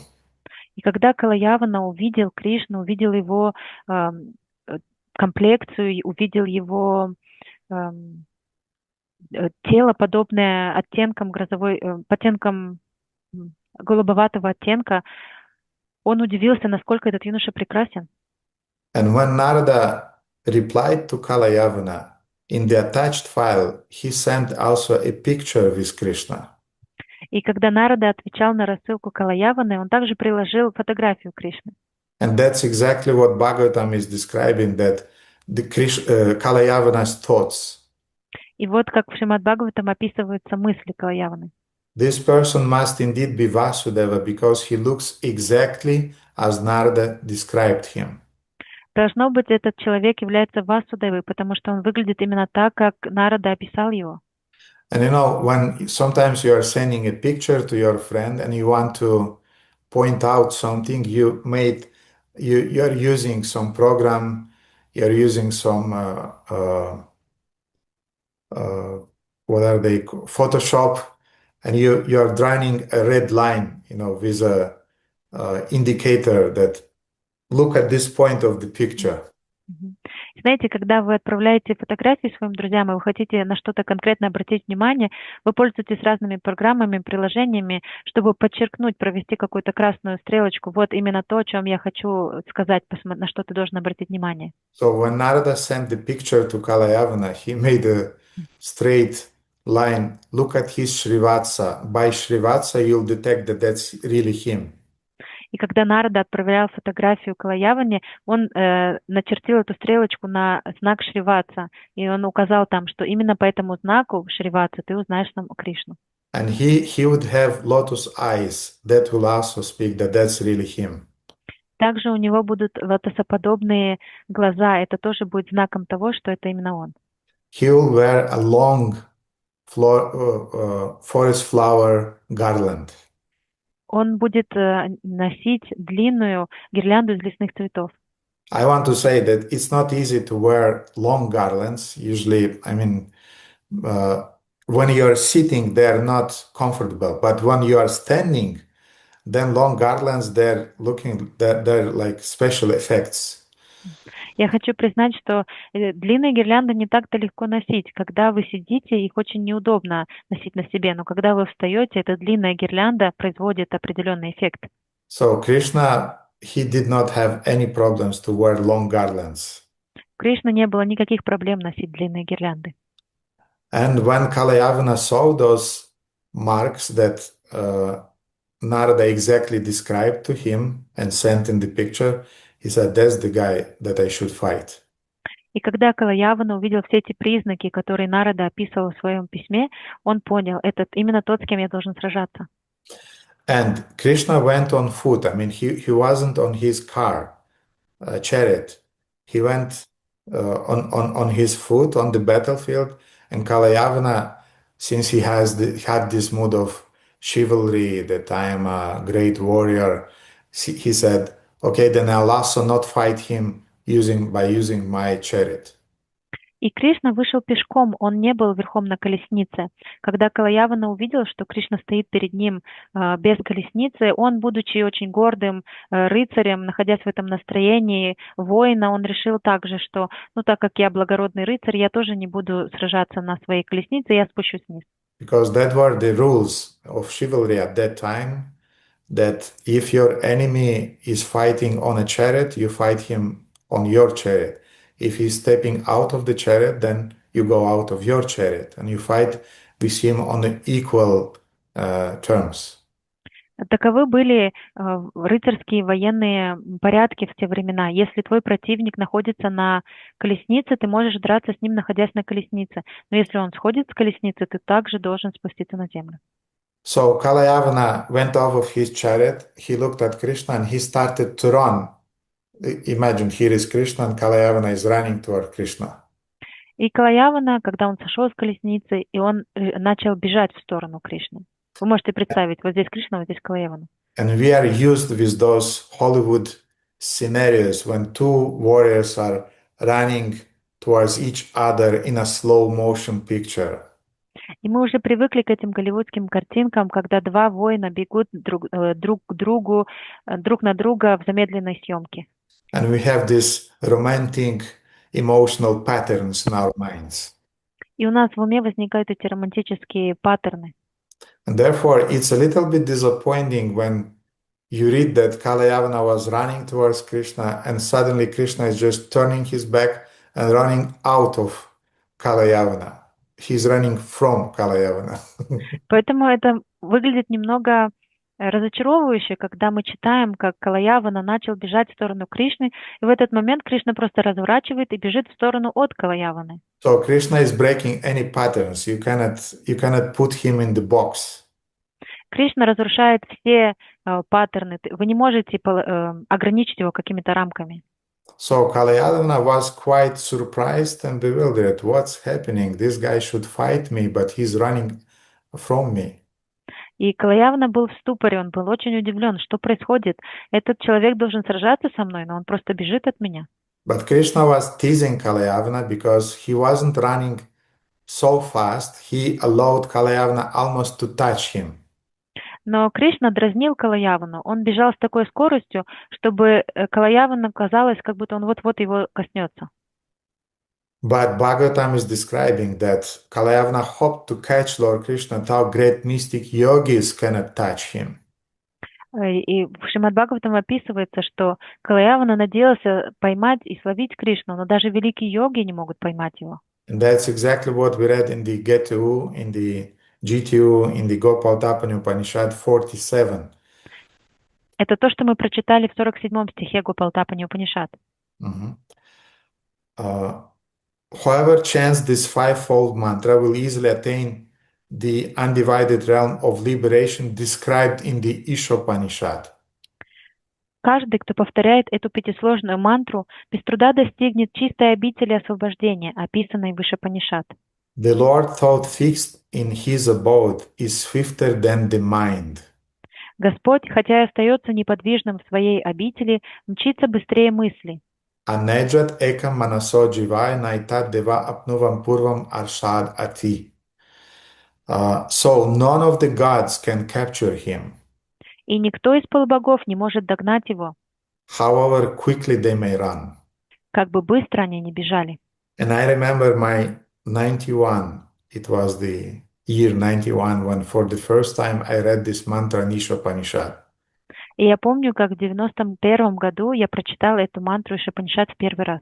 And I was blown away. Boom. Yes, that's my God. Yes, that's exactly a description of how the Supreme Personality should be and must be. И для меня это было потрясающе. Как я прочитала и понял, да, это именно то Господь, которому я хочу поклоняться. Это то, как я вижу Бога. And this mystical Upanishadic language always was very, very attractive to me. И вот этот мистический язык Упанишад всегда был привлекателен для меня. And Ishopanishad was my introduction to studying the different other Upanishads. Ишопанишад было вступлением к изучению других Упанишад последующим. But then when I read the Gopalатapani Upanishad for the first time, maybe 20 years back or something, I was really, this is my book. That's it. И когда я прочитал Гопалатапани Упанишад первый раз, это было где-то 20 лет назад, я понял для себя, что это моя книга. But anyway, we'll speak more about that because we'll hear many other beautiful descriptions of Krishna and also his interactions with Srimati Radharani, the gopis, in the second chapter of Gopalatapani Upanishad. Мы будем еще об этом говорить, и мы услышим очень много красивых описаний самого Кришны и его отношений со Шримати Радхарани во второй главе Гопалатапани Упанишад. So that's the beauty of Gopalатapani Upanishad, that it combines this Vedantic, strict language with the lilas of Krishna and his attractiveness, his beauty and his madhurya. В этом красота Гопалатапани Упанишад. Она соединяет в себя эти ведические утверждения о позиции Господа с описанием его сладких игр о Мадхурии. So at some point, appearing virtually within the reach of Kalayavana, Shri Krishna led him away into a mountain cave. И визуально, как будто бы находясь очень близко к Калаяване, Кришна завел его в пещеру. And Kalayavana at that point his nerves broke, and he started to curse Shri Krishna. И в этот момент Калаявана взорвался, он начал проклинать Кришну. You should understand his mentality. He wanted to win on a battlefield surrounded by his army, surrounded by all the reporters and mass media, and everything should be catched and sent to TikTok and Instagram immediately, instantly, there, right there on the spot. He wanted this special effect. Вы должны понимать его настроение разочарования. Он хотел победить Кришну на поле боя, окруженный своими воинами, окруженными средствами масс-медиа, чтобы его великую победу сразу же напечатали во всех газетах, во всех тиктоках, и чтобы все мгновенно узнали о его победе. And usually we read in Srimad Bhagavatam that when they're fighting for 2 weeks, 3 weeks, non-stop. И когда мы читаем Шримад Бхагаватам, мы часто видим, что там сражение происходит на протяжении недели или 2, без остановки. Those heroes are so powerful that no one wants to lose, and they go on fighting and fighting and fighting. Это такие могущественные воины, никто из них не хочет проигрывать, поэтому они продолжают сражаться день за днем. So Kalayavana, he expected a 12 rounds boxing match for heavyweights, you know. Калаявана надеялся на 12-раундный спарринг, как в боксе, тяжеловесов, да. But here suddenly Krishna is just turning away and running. И вдруг Кришна просто разворачивается и убегает. So he spoiled Kalayavana's plan. И таким образом он испортил план Калаяваны. Then he's running into a cave. И затем он забегает в пещеру. Obviously, the caves are dark usually. И обычно в пещерах темно. So Kalayavana started to curse Krishna by using bad words. И Калаявана начал проклинать Кришну, используя плохие слова. And he started to insult him. Он начал его оскорблять. That you took birth in a Yadu dynasty, now you turn your back away from me. Ты родился в династии Яду, и сейчас ты просто отворачиваешься от меня. What kind of warrior are you? Какого сорта воин ты? But still Kalayavana could not reach Krishna. Krishna was going on running from him in the depths of the cave. Но все еще Калаявана не мог поймать Кришну. Кришна убегал от него в глубину пещеры. And Bhagavatam is pointing out that Kalayavana could not reach Krishna and touch Krishna because he was very sinful. И в Шримад Бхагаватам объясняется, что Калаявана не мог достичь Кришны и дотронуться до него, потому что он был очень греховен. He was not clean away. He wasn't pure enough for that. Он не был достаточно чистым для этого. So Krishna went on in this cave. И Кришна продолжил бежать вглубь этой пещеры. And when Kalayavana went deeper, running after Krishna, suddenly he saw a sleeping man in the cave. И когда Калаявана забежал глубже в эту пещеру, он вдруг увидел спящего человека. And that sleeping man was covered by a carpet or something, not carpet, but by a blanket or something. И этот спящий человек был накрыт одеялом или чем-то подобным. And Kalayavana was thinking that now, after leading me to this cave, now he is lying there like some kind of saint, pretending that he's sleeping, taking rest. И Калаявана подумал, теперь, после того, как он заманил меня в эту пещеру, он притворяется святым, как будто бы он спит. So thinking that that sleeping man is Krishna, думая, что этот спящий человек и Кришна, Kalayavana was so deluded and so angry that he kicked that person who was asleep there. Калаявана был настолько в бешенстве, что он пнул человека, который спал там. And he kicked it with all of his strength. И он пнул его со всей своей силы. And that man obviously wasn't Krishna, it was another man who immediately awoke from his sleep, and he was really angry. И этим человеком был не Кришна, это был другой человек. И когда его пнули, он, конечно же, проснулся, и он был очень злым. I have two types of mornings.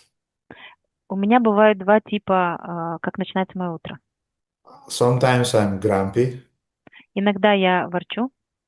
And Moksharupa is happy. А Мокшарупа радостная. Sometimes I'm happy and she's grumpy. А иногда я просыпаюсь в счастливом расположении духа, а она ворчит. When she seeing that I'm grumpy, she's avoiding me.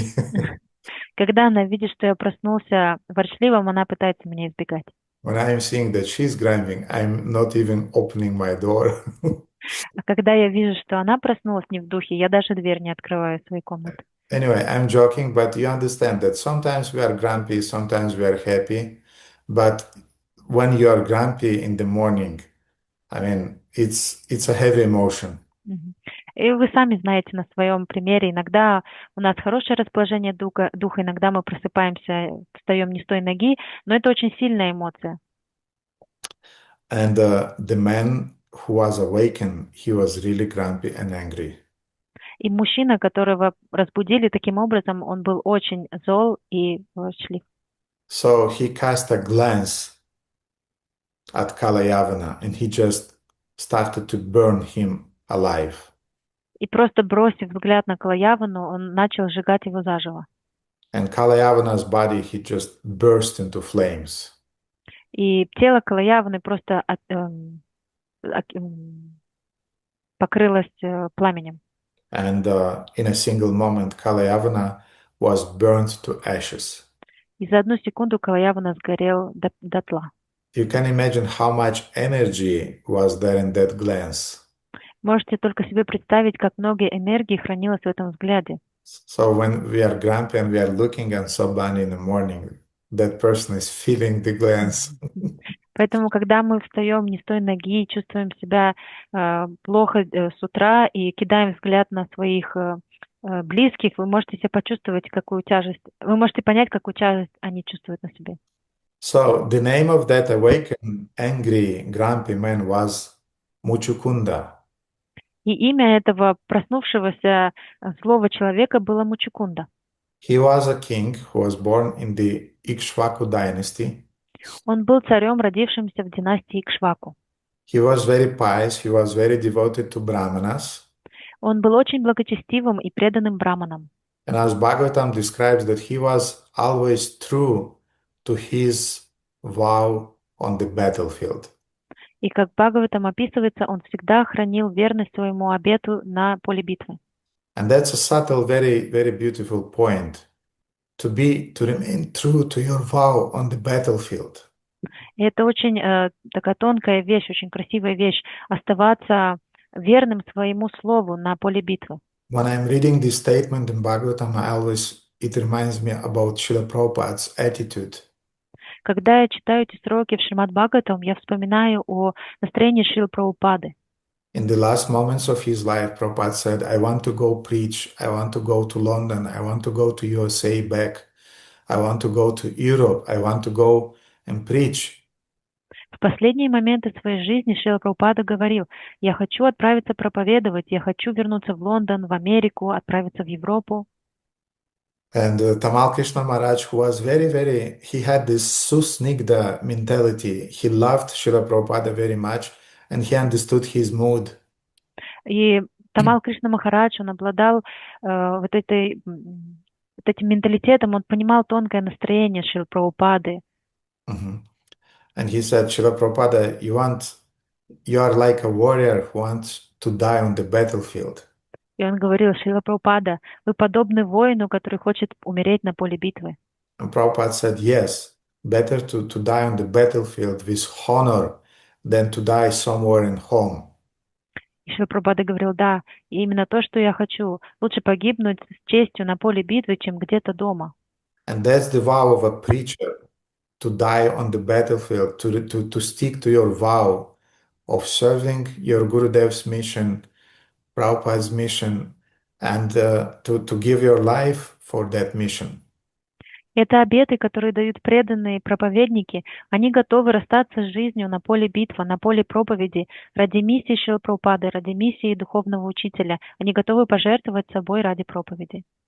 So that's the meaning of remaining true to your vow on the battlefield.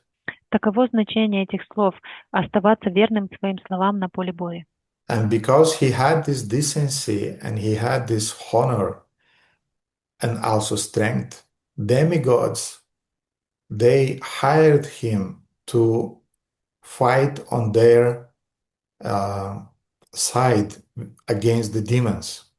И так он обладал этой честью, этой славой, этими качествами. Полубоги наняли его для того, чтобы он сражался на их стороне с полубогами. And Bhagavatam is describing that Indra himself begged him, please come and fight for us. И в Шримад Бхагаватам описывается, что сам Индра пытался завербовать его, пожалуйста, приди, сражайся за нас. And for a long time, Muchukunda was fighting on the side of the demigods in the universe. И очень долгое время Мучукунда сражался на стороне полубогов.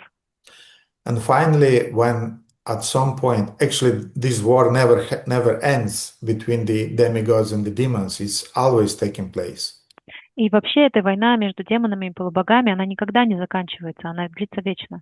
But at some point during those battles, the demigods, they got Kartikeya as their main general.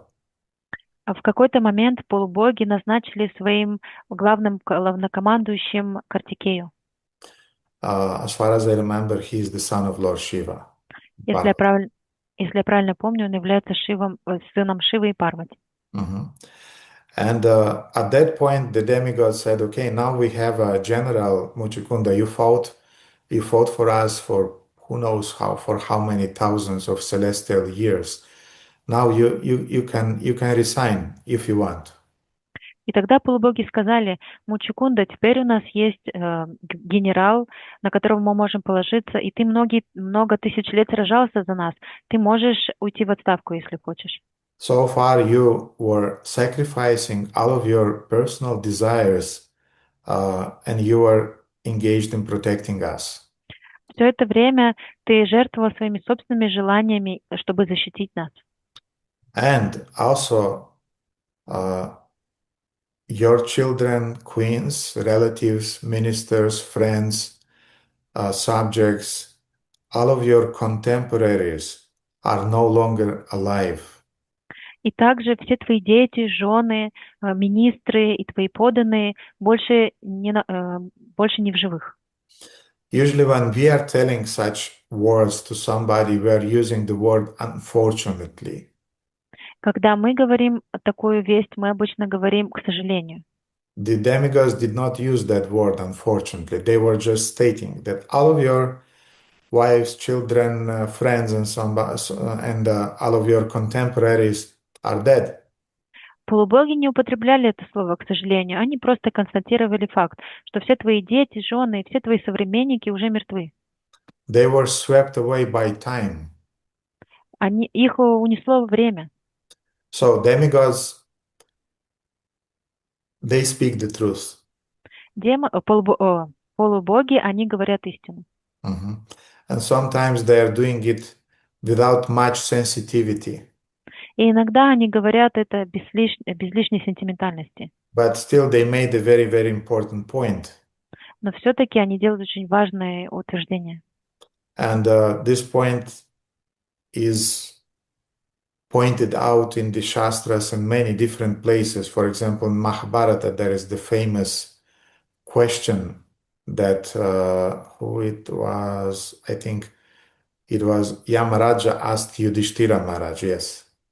И эта точка зрения, она объясняется и выражается очень множество раз в священных писаниях. И в Махабхарате это также объясняется в разговоре между Ямараджей и Махараджем Юдхиштирой. When Yamaraj once asked King Yudhishthira, what is the most amazing thing in this world? Ямарадж однажды спросил царя Юдхиштиру, что является самым удивительным в этом мире. And dear devotees, who knows what was the answer? Who knows the shloka? Дорогие преданные, кто из вас знает эту шлоку? Кто знает, каков был ответ? Dinabandhu? Hare Krishna.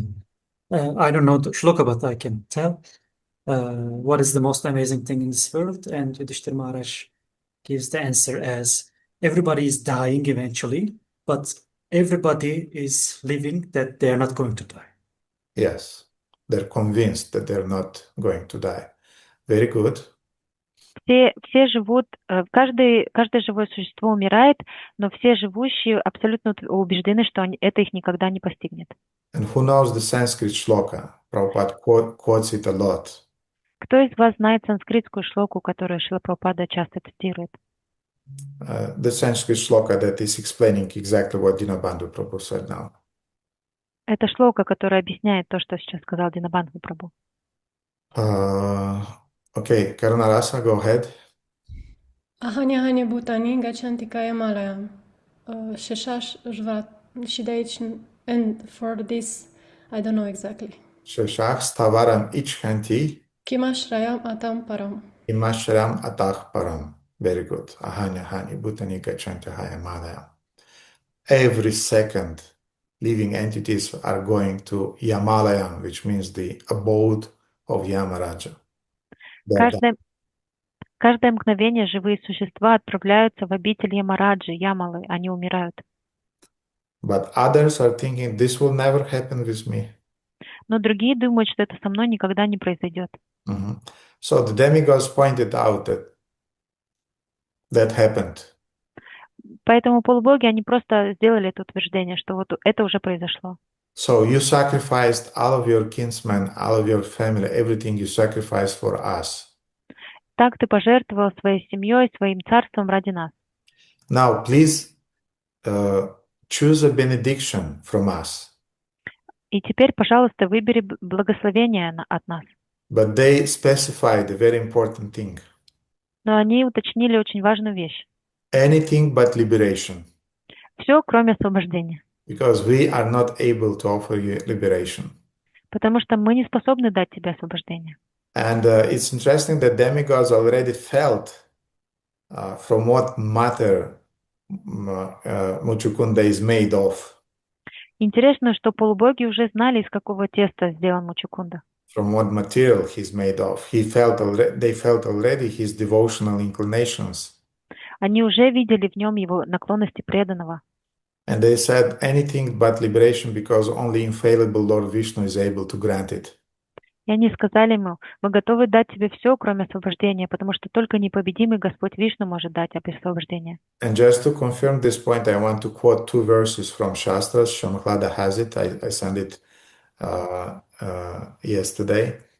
And one is from Skanda Purana. И чтобы подтвердить эту точку зрения, я хочу процитировать две шлоки, которые отправил вчера Шамахлади. Первое — это из Сканда Пураны.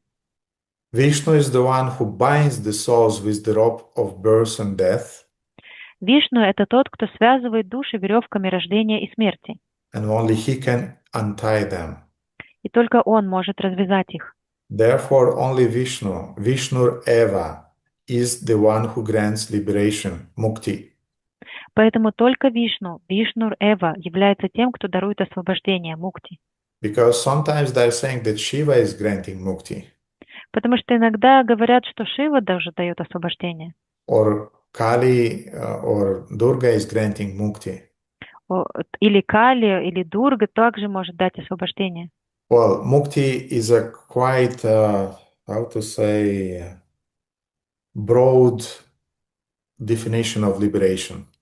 Мукти — это очень широкое определение слова освобождения. So demigods may give you a kind of mukti, but not the final mukti. Полубоги могут дать вам какое-то подобие освобождения, но не то финальное освобождение. They maybe give you some kind of mukti, but they will not destroy the root of your conditioning, ignorance. Они могут дать вам какого-то рода освобождение, но они не могут уничтожить корень греховной деятельности и ваше невежество. That's only Krishna is able to do, or Lord Vishnu is able to do. Это способен сделать только Кришна или Господь Вишну. And there is the second verse from Mahabharata that also states, И второй стих из Махабхараты, в котором также утверждается: Moksha can be attained only by those who cultivate the mode of goodness. Мокши могут достичь только те, кто развивает гуну благости.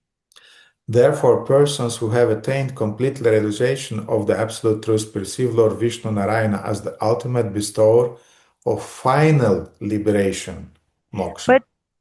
Поэтому люди, достигшие полного осознания абсолютной истины, видят его в Господе Вишну на ранее того, кто в конечном счете дарует финальное освобождение, мокшу. Final or complete liberation, not just partial liberation.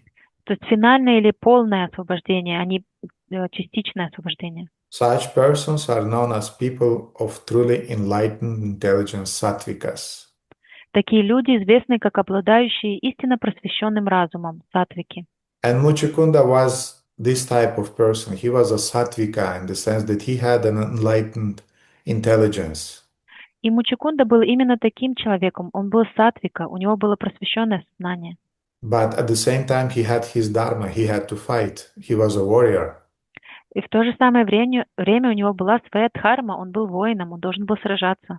So therefore, after many, many years of wars, and you should understand, dear devotees, war is not a joke. War is a terrible, horrible, horrible, horrible thing. Поэтому после многих лет, проведенных на войне, и вы должны понимать, дорогие преданные, что война — это ужасная, ужасная, ужасная вещь. The movies are romanticizing this thing, but those who've been on wars, they know it's a horrible, the most horrible thing that can happen.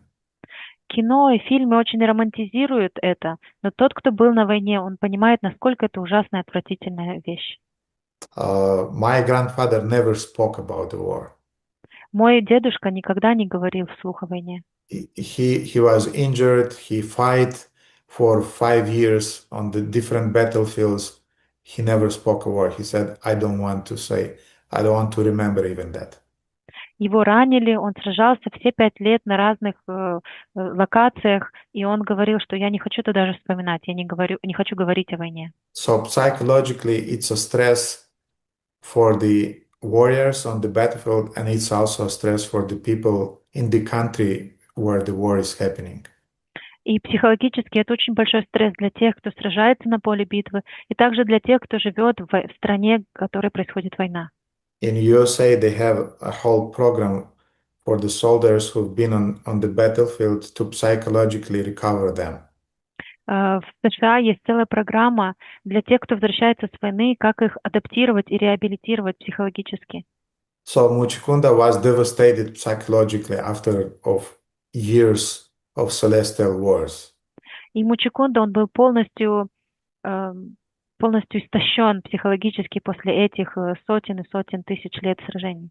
And therefore he said, the benediction I want from you is give me the benediction just to sleep for a few thousands of years. I don't want to see anybody. I don't want to hear anybody. I just want to sleep. И тогда он сказал, благословение, которое хочу у вас попросить, это дайте мне выспаться на протяжении 1000 лет, сколько мне понадобится, чтобы меня никто не беспокоил, чтобы меня никто не будил. Now, those of us who are professional sleepers, we know the conditions you need for a good sleep. И те из нас, кто спит профессионально, они знают, как много условий нужно соблюсти для того, чтобы хорошо выспаться. First of all, it should be dark. Во-первых, должно быть темно.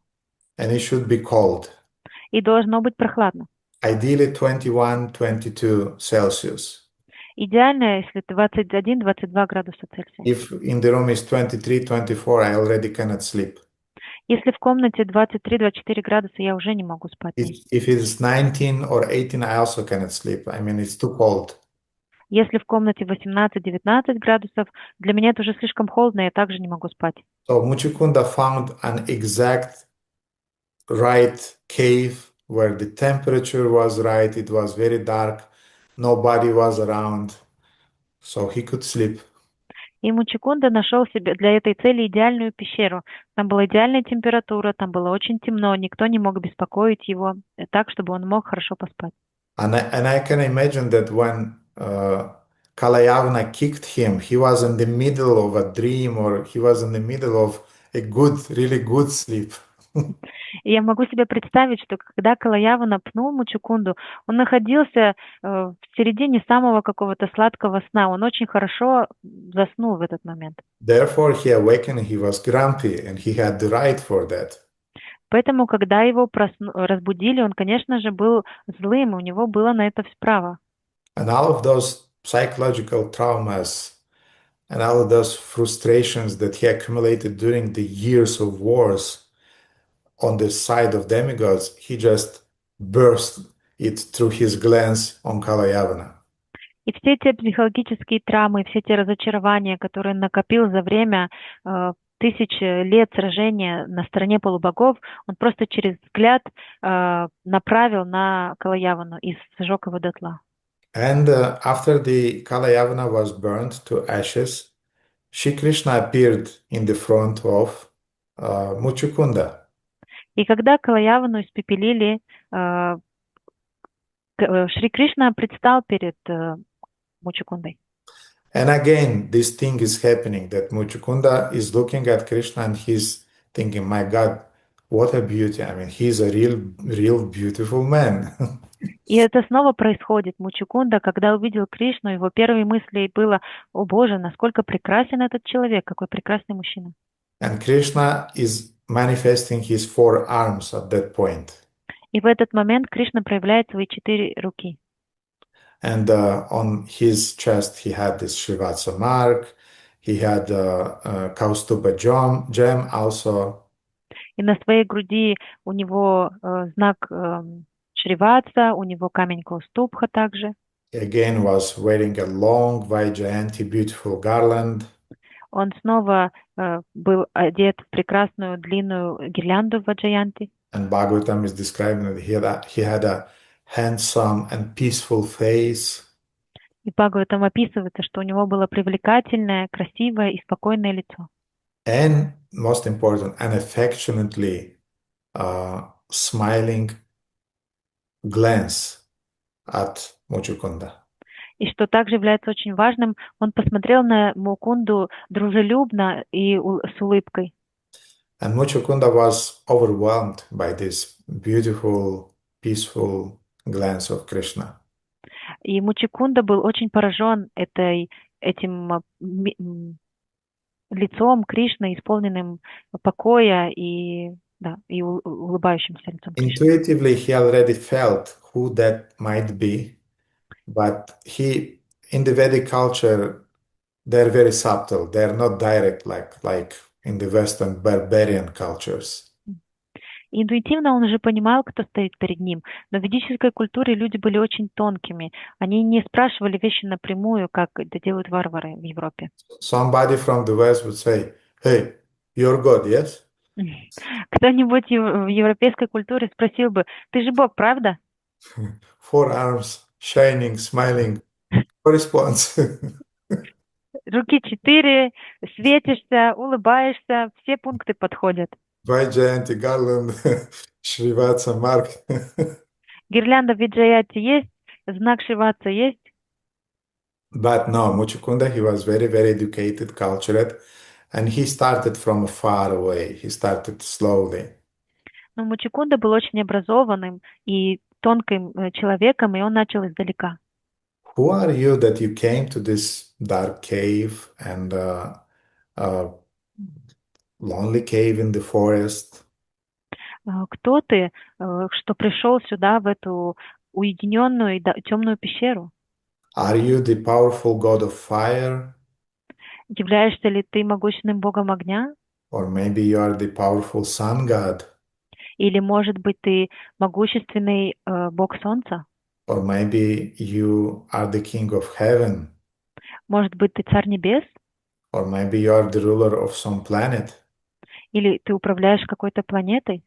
And then Muchukunda is already not resisting and is saying, well, I know that you are neither of them. И тут же Мучукунда уже не сдерживается, не может держаться и говорит: я знаю, что ты не являешься ни одним из них. I think and I feel that you are directly the Supreme Personality of Godhead. Я думаю, я чувствую, что ты являешься непосредственным Верховной Личностью Бога. Since you are driving away the darkness of this cave, like a lamp who is dissipating the darkness with its light.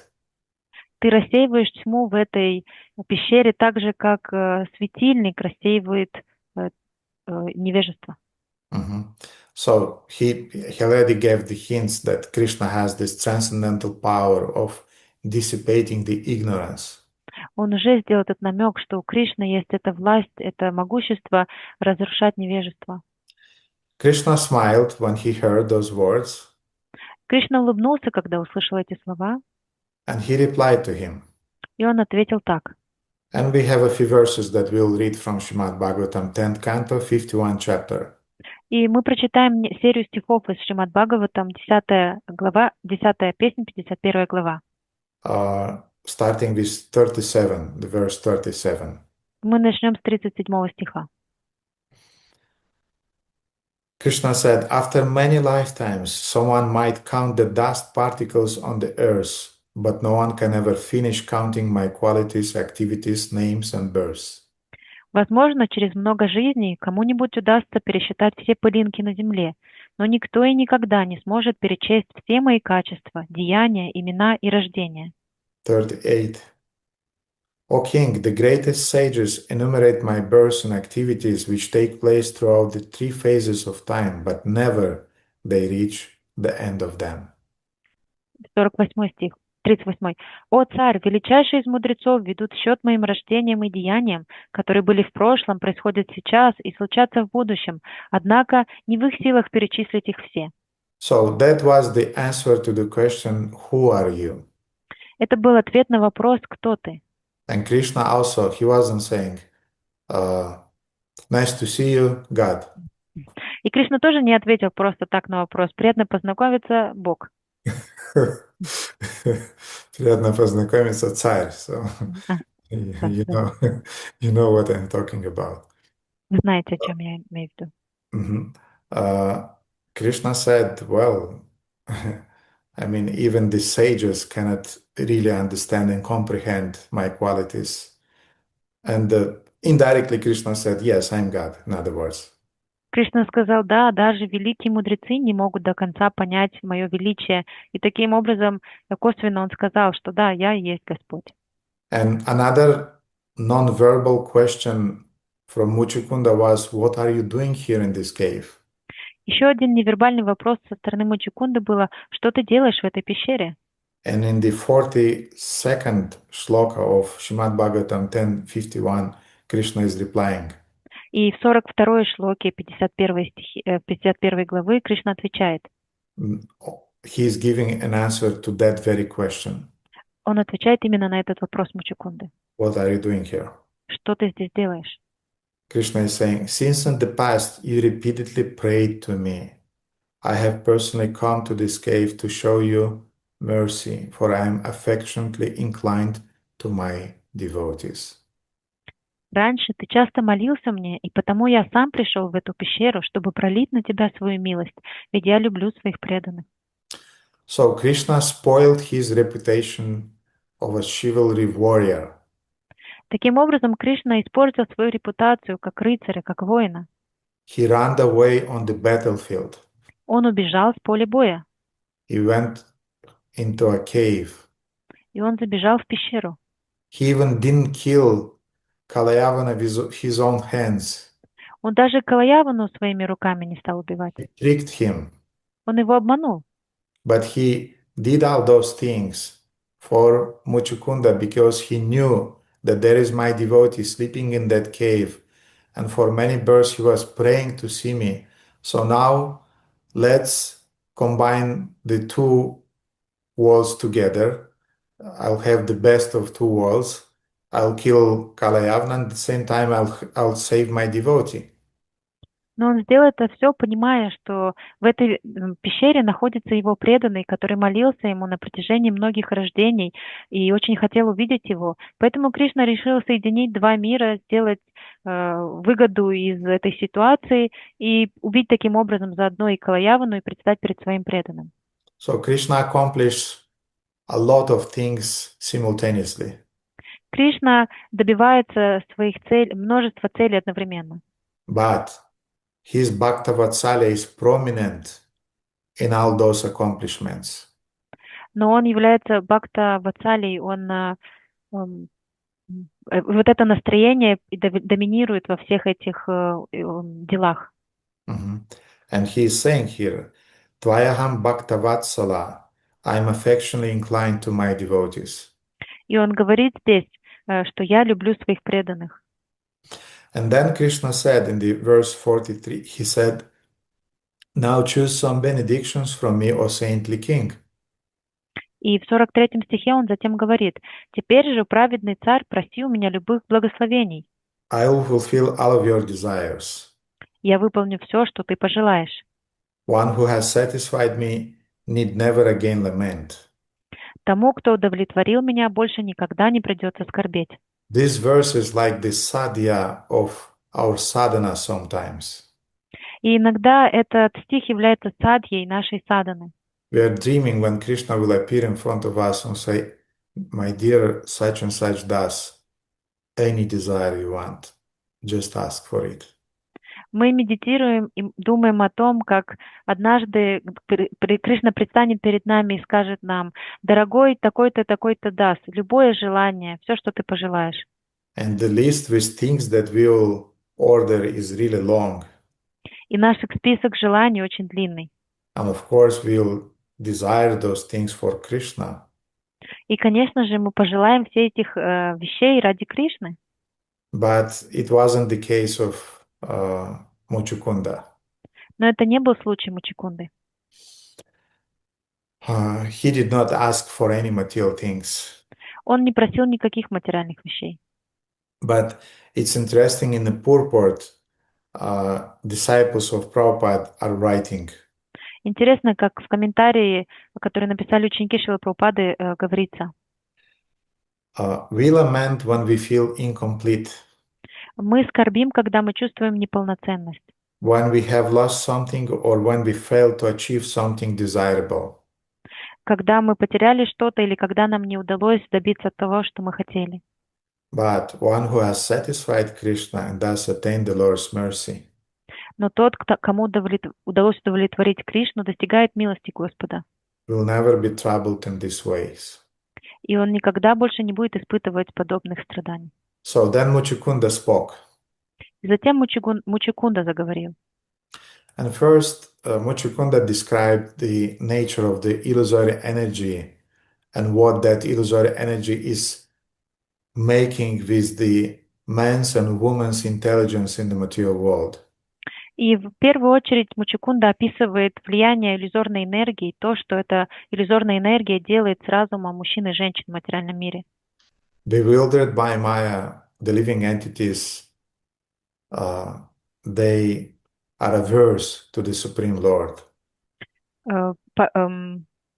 Обманутые твоей иллюзорной энергией, они отворачиваются от Верховного Личности Бога. And there is actually the exact term for that, vimukhata. Vimukhata means the tendency to turn away from the Lord. И для этого есть специальный термин, который называется вимукхатва. Это значит отвернуться от Верховной Личности Бога. And dear devotees, please don't shoot the messenger now. Дорогие преданные, пожалуйста, не нужно стрелять гонца, который принес плохую весть. Because vimukhata means remaining entangled in the family affairs. Потому что вимудхатва также означает быть поглощенным отношениями в семье. Now, please don't throw away your kids, don't divorce, and don't go to the brahmachari ashrama. We are not speaking about that now. Пожалуйста, не нужно выбрасывать своих детей, разводиться или уходить в брамачари ашрам. Это не то, о чем я хочу сказать сейчас. We should do our family duties. Мы должны исполнять свои семейные обязанности. But we should always remember that this is not our main dharma. Мы должны всегда помнить, что это не является нашей основной дхармой.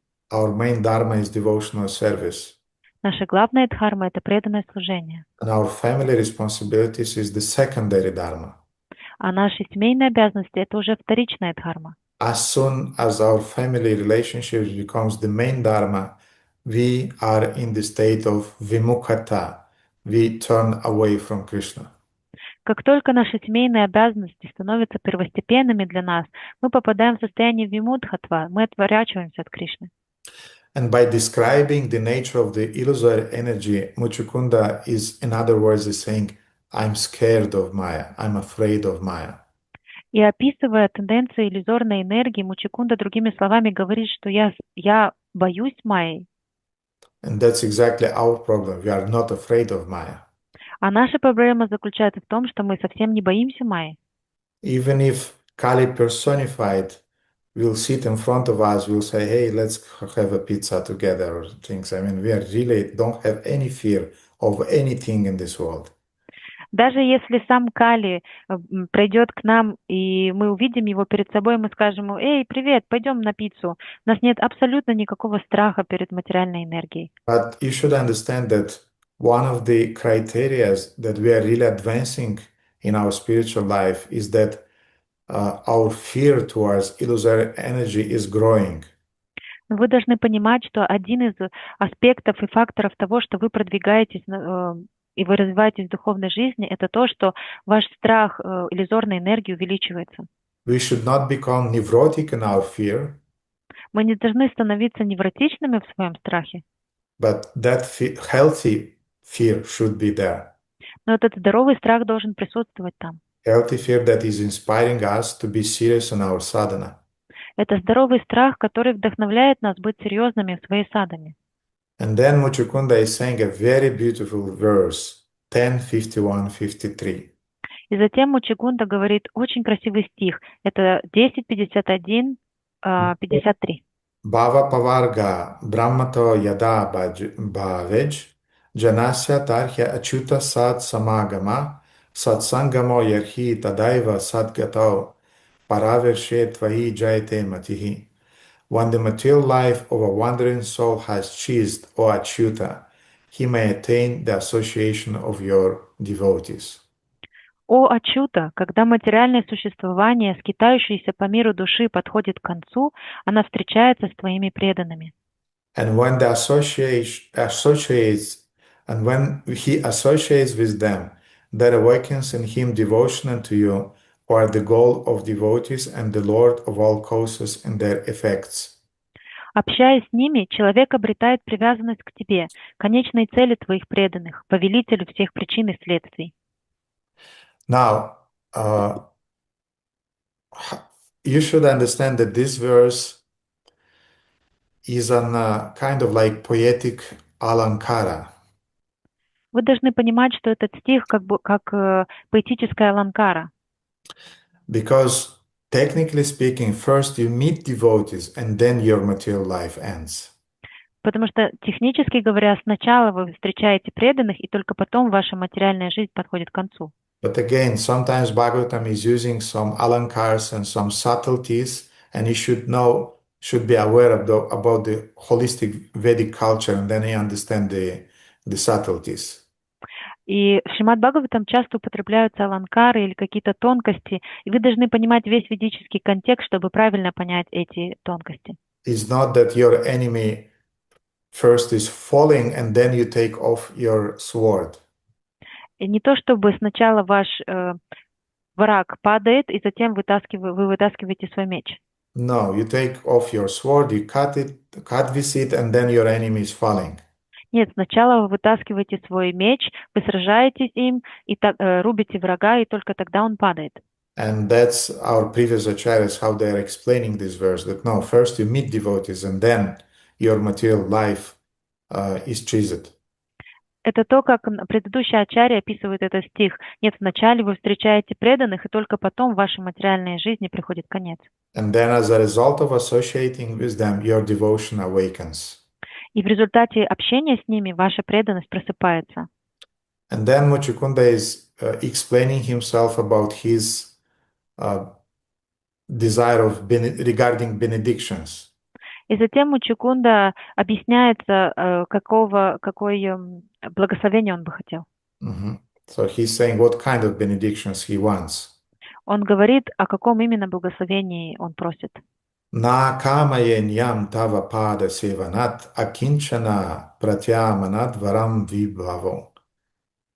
O all-powerful one, I desire no boon other than service to your lotus feet, the boon most eagerly sought by those free of material desire. О всемогущий, я не хочу ничего, кроме возможности служить твоим лотосным стопам. О таком благословении мечтают все, кто стремится избавиться от материальных желаний. O Hari, what enlightened person who worships you, the giver of liberation, would choose a boon that caused his own bondage? «О Хари, разве станет разумный человек, поклоняющийся тебе, дарователю освобождения, просить о благословении, из-за которого он окажется в рабстве?» In other words, I don't want any material boons because they will entangle me in the material world. Другими словами, он говорит, я не хочу никакого материального благословения, потому что все это сделает меня рабом в материальном мире. The only boon that I want from you is to attain devotional service to your lotus feet. Единственное благословение, которое я прошу у тебя, это достичь твоих лотосных стоп. And then in the 57th shloka, he's saying, "For so long I have been pained by the troubles of this world and have been burning with lamentation. И затем в 57 стихе он говорит, «Долгое время в этом мире меня одолевают тревоги и снедает скорбь». Shoka, moha, bhaya, pahat. These are the main emotions in the material world. Anxieties, illusions, and all sort of stress. Это и те самые главные эмоции, которые испытывают люди в материальном мире. Стресс, страх и иллюзия. My 6 enemies are never satiated, and I can find no peace. 6 моих врагов никак не могут насытиться, и я не знаю покоя. Therefore, O giver of shelter, O supreme soul, please protect me. Поэтому, о дарующий прибежище, о высшая душа, пожалуйста, защити меня. Protect me from my own desires. Защити меня от моих собственных желаний. O Lord, in the midst of danger, I have by good fortune approached your lotus feet, which are the truth and which does make one fearless and free of sorrow. О мой Господь, в минуту опасности мне посчастливилось приблизиться к Твоим лотосным стопам, которые, будучи самой истиной, делают человека бесстрашным и неунывающим. So in the midst of my material existence, somehow I met you, and I don't want to lose this opportunity by asking you something material. Другими словами, в самой середине моего материального существования я случайно встретил Тебя, и я не хочу упускать эту возможность. And then Krishna answers to Muchukunda. И затем Кришна отвечает Мучукунде. 10:51-58. 10:51-58. O great ruler, your mind is pure and potent. О император, великий правитель, ум твой чист и силен. Today we read a few times that Krishna is described as the most pure and he is the one who is fighting impurities, yes? Сегодня несколько раз мы обсуждали о том, что Кришна — это самое чистое существо, и он сражается с нечистотой. So now Krishna is saying that that's your qualification why you saw me, because your mind is pure. И теперь Кришна говорит, в чем квалификация царя, именно потому, что твой ум чистый смог увидеть меня. Though I enticed you with benedictions, your mind was not overcome by material desires. Я искушал тебя, предложив тебе любые благословения, однако материальные желания не коснулись твоего ума. So a confirmation that Muchukunda's mind, that devotee's mind was pure, was the very fact that Krishna offered him, yeah, you can choose any benedictions, but Muchukunda proved his purity that he did not choose any material benedictions. Подтверждением того, что у Мучукунды был чистый ум и чистый разум, было то, что Кришна предлагал ему, ты можешь выбрать любое желание, но он остался чист, и он отказался от любых материальных желаний. And then in the 59th verse, the Lord is saying, И затем в 59 стихе Господь говорит, Nadir ekanta bhaktanam ashir bhir vidyate kvachit. The intelligence of my unalloyed devotees is never diverted from by material blessings. разум моих чистых преданных не могут прельстить материальные благословения. That's a thing to think about. Это то, о чем нужно подумать. Because often in the name of devotional service we are eager to ask anything. Потому что иногда во имя преданного служения или ссылаясь на преданное служение мы готовы попросить о чем угодно. Then Krishna is doing a strange thing that really when I read for the first time it was a kind of strange. И затем Кришна делает очень странную вещь. Когда я первый раз прочитал это, мне показалось это странным. Krishna is saying, wander this earth at will with your mind fixed on me. Кришна говорит, простите, Какой-то номер, извините? Я не знаю, я не записал себе точно стиха, но может быть это 61-й. Вичарасва махим камам маи Да, авешита манаса. да. Куда бы ты ни пошел, странствуя по земле, ты будешь хранить меня в своем сердце. May you always possess such unfailing devotion to me. Пусть же непоколебимая преданность мне никогда не покинет тебя. But Krishna is saying, wander this earth, so remain on this earth. Но Кришна говорит, продолжай странствовать по этой земле, куда бы ты ни пошел, At your will, по своему желанию, with your mind fixed on me. твоим умом сосредоточенным на мне. So we expect a happy ending here, that Krishna is saying, okay, Muchukunda, take a spiritual body, and I'm taking you back home, back to Godhead. То есть мы ожидаем здесь счастливой концовки, что Кришна скажет, ну хорошо, Мучакунта, вот тебе духовное тело, я забираю тебя назад к Богу. But seems to be, first of all, Muchukunda wasn't quite yet prepared for that. Но кажется, что в первую очередь Мучакунда еще не был достаточно готов к этому. And besides that, Krishna had a plan for him. Помимо этого, у Кришны еще был план на него. The Lord then said, Затем Господь сказал, because you followed the principles of a kshatriya, you killed living beings while hunting and performing other duties. исполняя долг кшатрия, ты убивал живых существ в лесу и на поле боя. Dear devotees, now we pious grihastas, maybe we are not killing the animals, Дорогие преданные, мы, будучи благочестивыми грехастхами, возможно, не убиваем животных, but yet you should see here a, how to say, a possible situation that might take place in our case. но вы должны видеть в этих стихах теоретическую, гипотетическую возможность, что может случиться и с нами в нашем случае. That our mindset often is that, my dear Lord, I'm grihasta, I should do my duty, therefore I don't have time for Shravanam Kirtana, Vishnu Smarna, but I'm a good parent, I'm a good wife, I'm a good husband, and you understand, yes? So therefore, I don't have much time for pure devotion because I do my duties.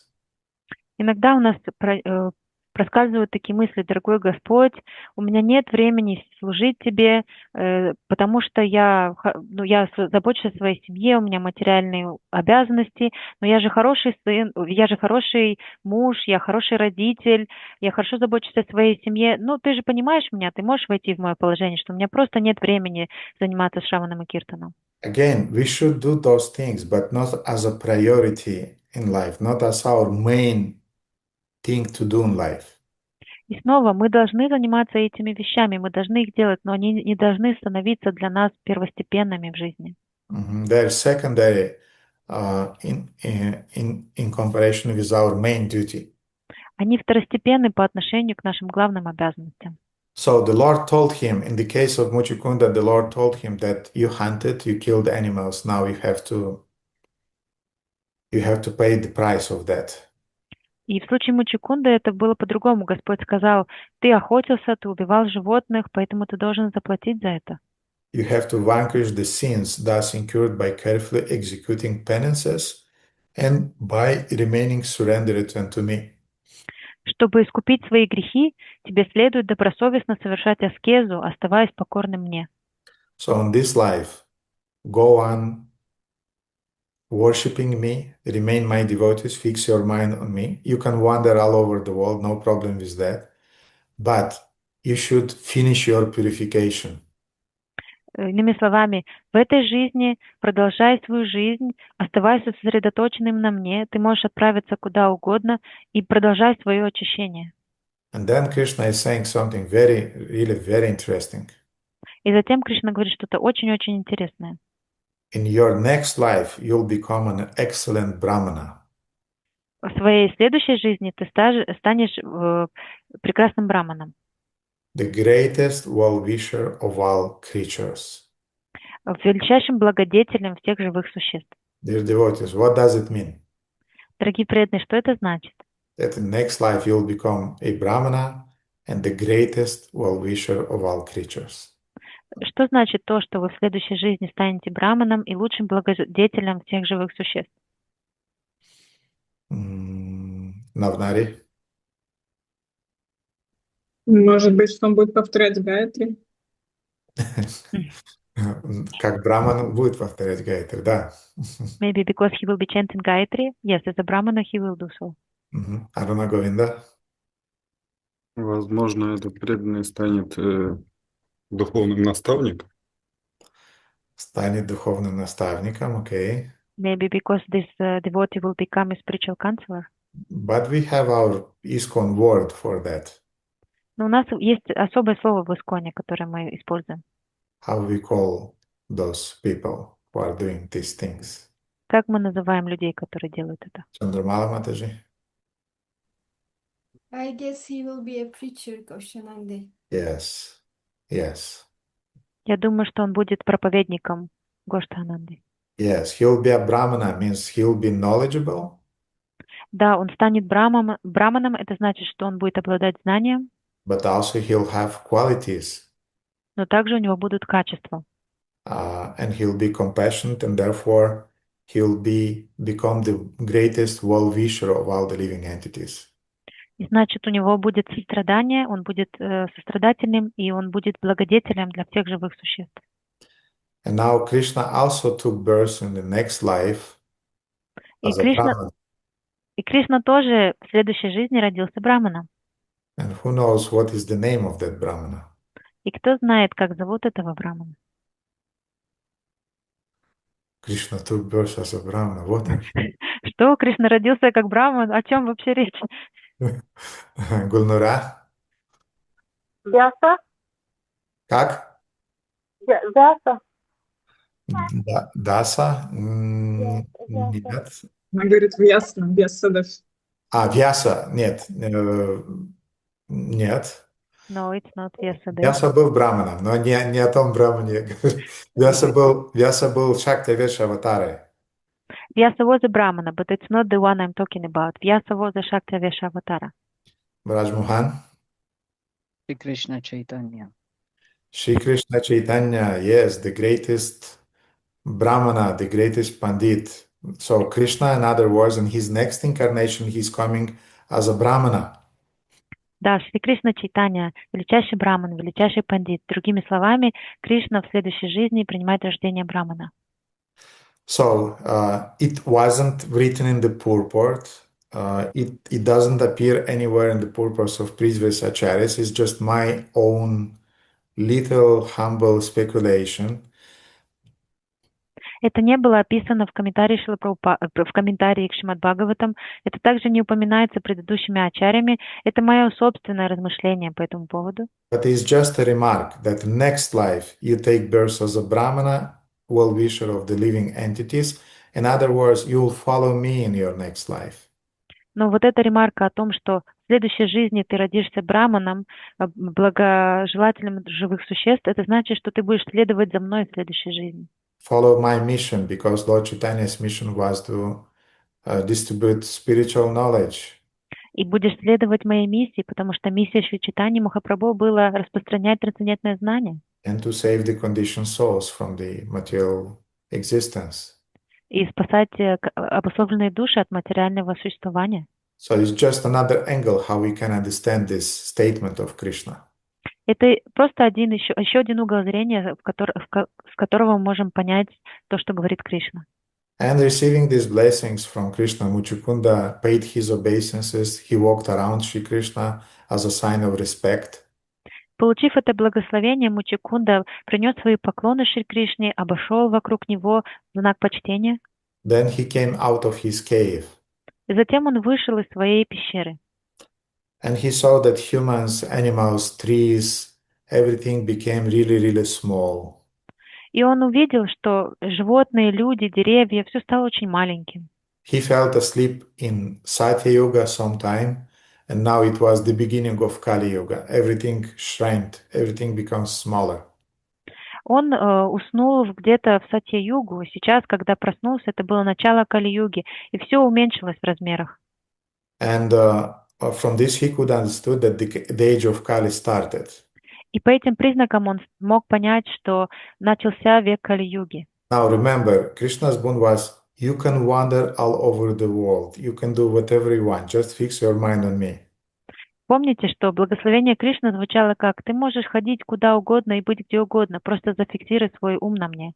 In our case, the temptation would be, interestingly, would be to study this Kali Yuga and to travel around and to check how badly are people suffering.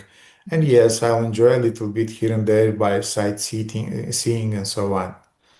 В нашем случае настроение было бы, скорее всего, такое. Но если Кришна позволил мне идти куда угодно, то я должен, конечно же, хорошо исследовать, как выглядит Кали-юга и как сильно люди страдают. И, конечно, то тут, то там мне будут выпадать какие-то условия для наслаждения, но я должен хорошо все разузнать о Кали-юге.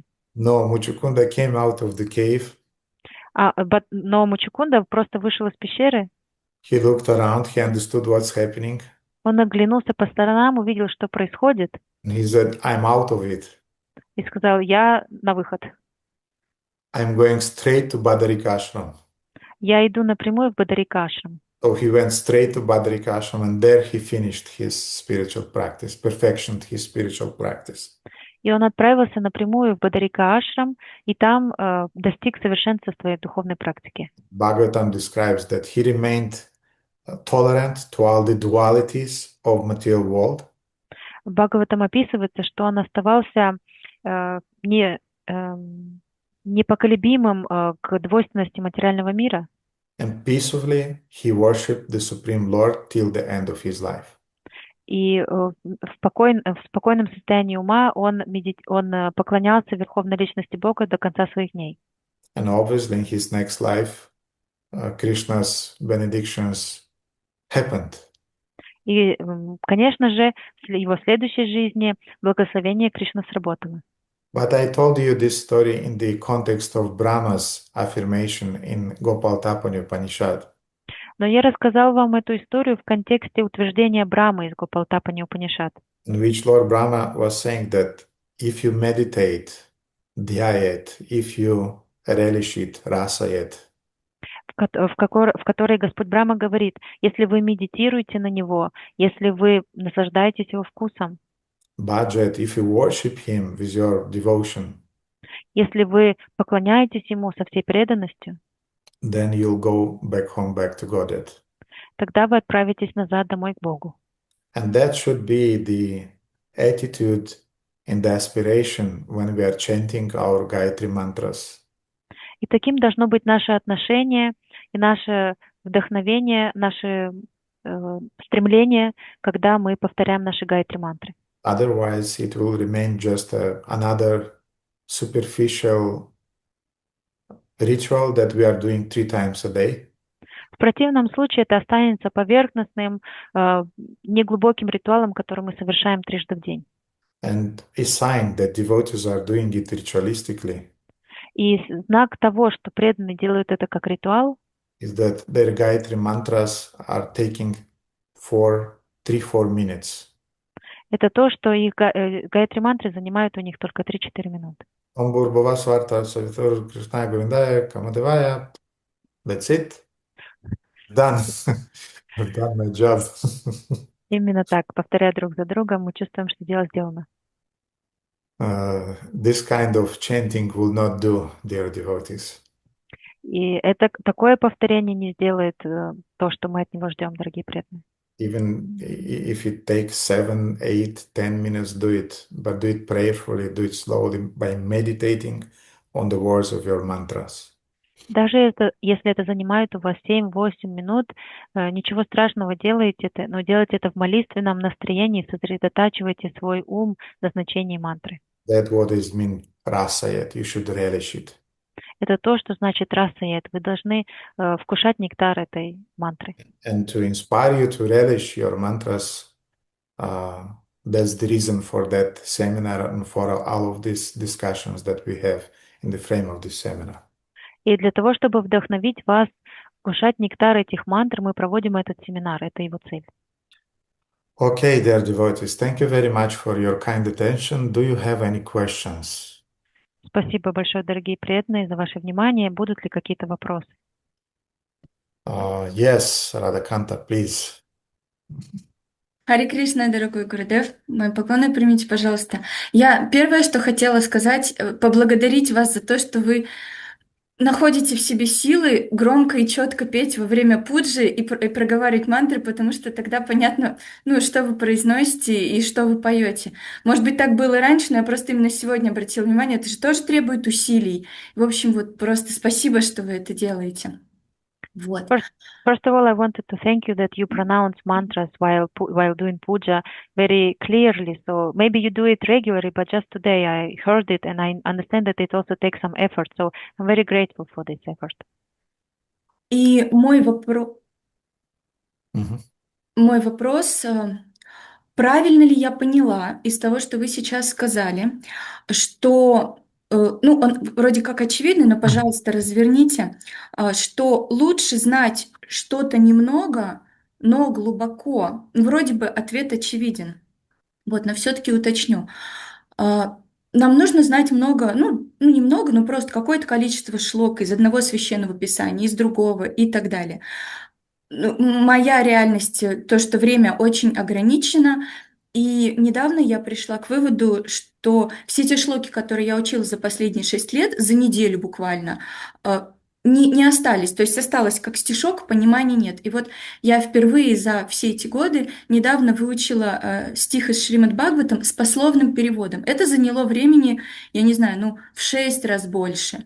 Но он один, но он есть. И вот про глубину, которую вы сказали, правильно ли я понимаю, что нужно все-таки, когда мы в условиях выбора ограниченного времени, ну, мы должны выбирать из-за ограниченного времени, нужно просто делать что-то одно, но максимально качественно, и это тоже приведет нас к успеху, потому что немножко меня пугает, я все еще очень ограничена во времени, и неизвестно, когда это изменится, и изменится ли. И, например, мангаларати, который я провожу, я понимаю, что на автомате, как обезьянка, я повторяю эти слова, а смысл знаю только приблизительно. И надо бы изучать дальше, но как идти дальше, если это по факту поверхностное? Вот. Могли бы объяснить? Спасибо. My question is about lack of time and the level of profound level that we can achieve.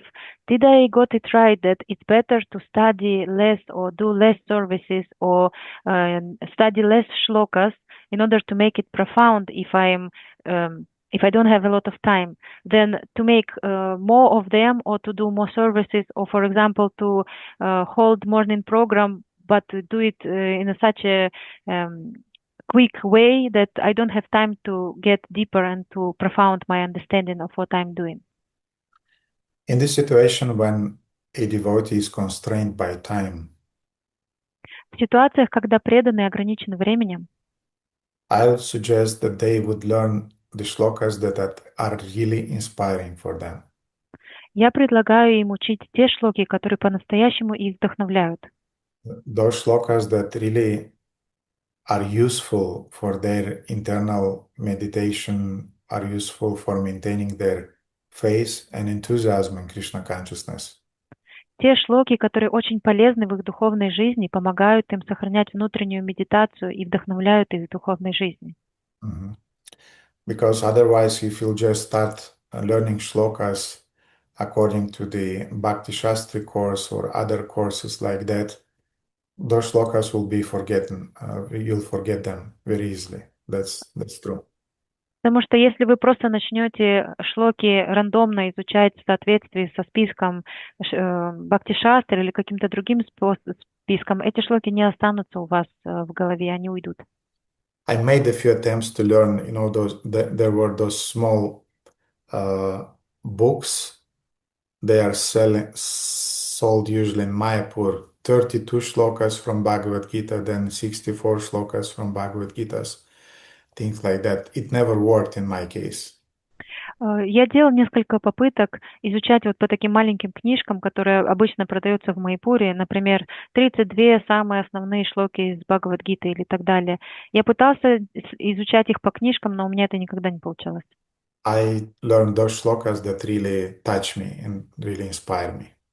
Я заучивала шлоки, которые по-настоящему трогали меня и вдохновляли меня. Then there are shlokas which, as a preacher, you have to know. Затем есть шлоки, которые вы должны знать, будучи проповедником. And they also should be learned for sure. Их тоже нужно заучивать наизусть, конечно. Like the one I quoted in some time ago today, this Krishi Bhuvachako Shabdo Nashcha Nivriti Vachako Tayoraikya Param Brahma Krishna Iti Abhidete. I learned it not because it's beautiful, it's inspiring, but I learned it more to have it in my arsenal as a preacher. Вот эта шлока, которую я цитировала в сегодняшнем семинаре, она прекрасна, конечно же, но я учила ее больше не для того, не потому что она меня тронула, а потому что я хочу иметь ее в своем арсенале как проповедник. Therefore, when you are constrained by time, definitely you should give priority to those shlokas that are very inspiring for you. Поэтому, когда вы ограничены во времени, вы должны отдавать приоритет тем шлокам, которые по-настоящему вдохновляют вас. And I tried to count one time the number of the shlokas I learned during the years. И однажды я попытался посчитать точное количество шлок, которые я выучил на протяжении этих лет. It was something between 450 and 500 something. Это было число между 450 и 500. And I want to say that the more agey I become, the more those shlokas are fading. You forget them.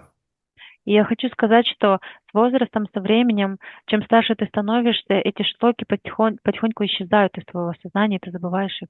And Param Gurudev all the time is saying that he knew maybe thousands of shlokas, but he's forgetting them. He's now 80 something years, and I mean, you should be prepared that your memory would delete those shlokas.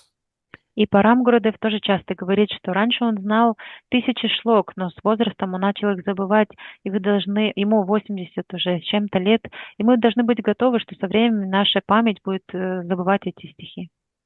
And therefore, try to learn those shlokas that you'll really apply, that you'll really practice daily. Поэтому старайся учить те стихи, которые ты будешь использовать в своей ежедневной жизни.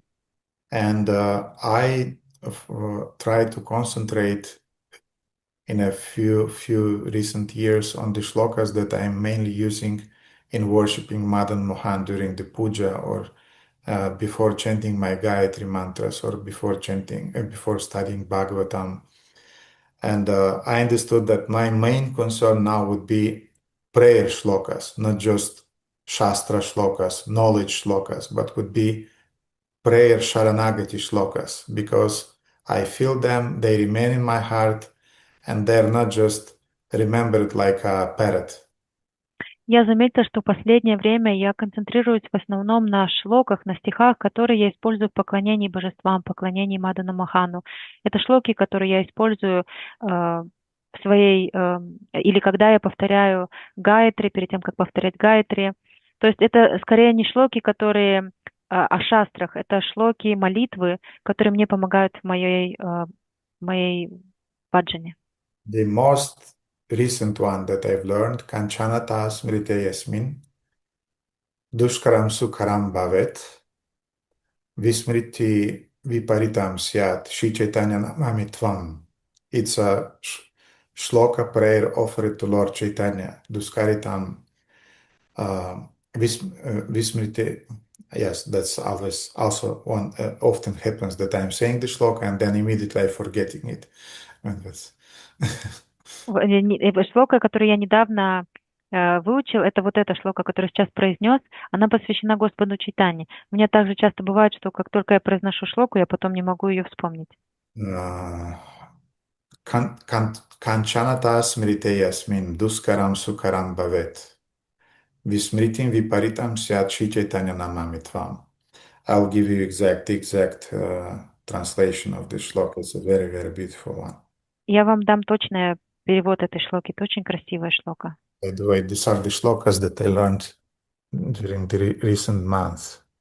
Это шлоки, которые я последние месяцы изучаю, кстати говоря. So, and as you see, that's the one. Kanchanata Smriti Asmin. That's Chaitanya Charitamrita Adi 14.1.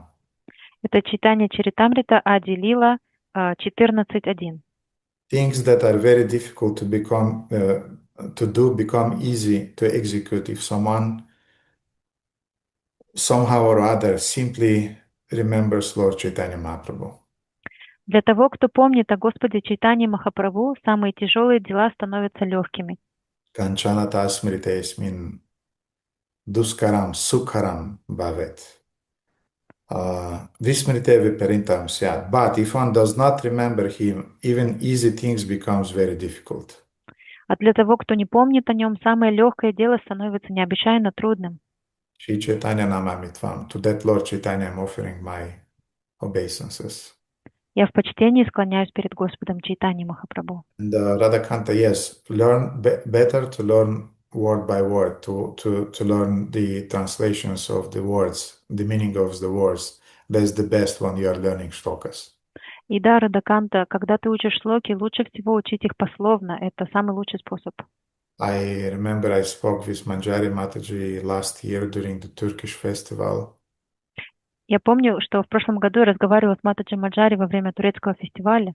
And she's really smart. I mean, she's a Pandita lady in our movement. Brilliant classes, very scientific classes. Она очень умная, преданная, она настоящий пандит, она дает удивительные, потрясающие лекции. And she kind of like was complaining about a problem that I also have. И она жаловалась о проблеме, которую я тоже встречаю в своей жизни. We remember the Sanskrit, but forget the meaning of the shlokas. Мы помним санскрит, но мы не помним перевод шлоки. We remember the general about meaning, but not exactly. Мы помним общее значение шлоки, в чем там был смысл, но не помним точно перевод шлоки.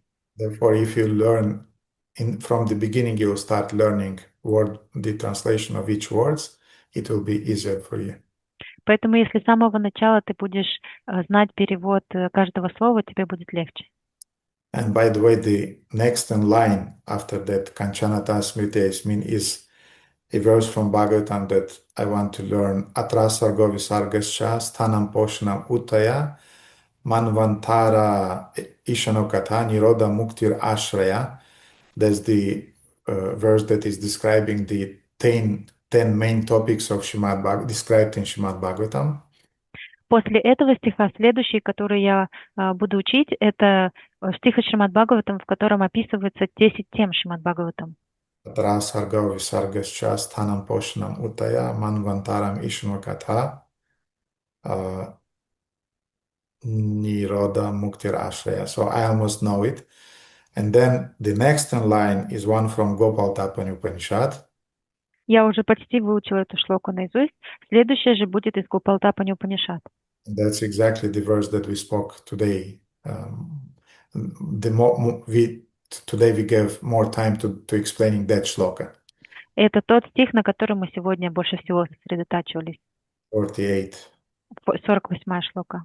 Mat Krishna eva paro devastam dayetam rasayetam yejetam bhajetam iti om tat sat iti. It's a very powerful shloka. Это очень могущественная шлока. Tasmat Krishna eva paro. Therefore, Krishna is the Supreme Personality of Godhead. He is the deity. Поэтому Кришна является верховной личностью Бога. And tam dayet tam. Therefore, meditate on him. Поэтому медитируй на него. Rasayet, relish your relationship. Relish your Gopal mantra. Наслаждайся его нектаром, наслаждайся нектаром Гопал-мантры. Yajetam, sacrifice yourself for him. Принеси себя в жертву ему. Bhajetam, worship him. И поклоняйся ему. Om Tat Sat, nothing beyond that. Ом Тат Сат, точка. больше нет ничего за этим сказать. It's inspiring for me, therefore I will learn it very easily because it's one that is really touching.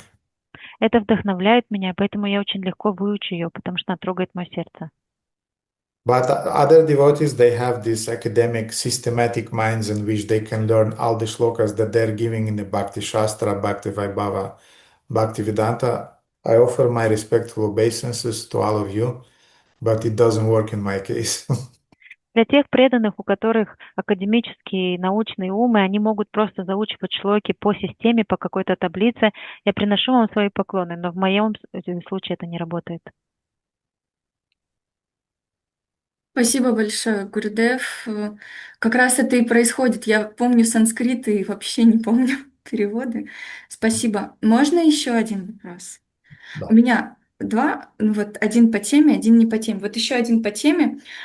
Это просто удивительно. Я даже не надеялась, что сегодня будет это затронуто. Думала когда-нибудь вам написать. В общем, вопрос по фразе. Оставаться верным своему слову на поле битвы. Может быть, переведете? Скажите сначала весь вопрос, мне так проще. Хорошо. Я знаю ваше отношение к тому, к служениям. То есть, если мы беремся за какое-то служение, мы его не оставляем, пока нас сами не попросят. Это отражение вот этой вот мысли. В общем, так или иначе. То есть, сами мы не оставляем служение, как бы нам этого не хотелось. И в последнее время мой ум мечется между двумя полярными отношениями преданных к одной ситуации. Причем и то, и другое отношение, ум мечется, я не знаю, что выбрать там авторитетно для меня и вроде откликается, и с другой стороны.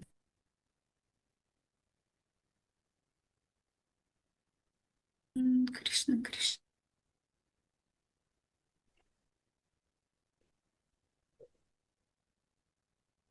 Радаканта.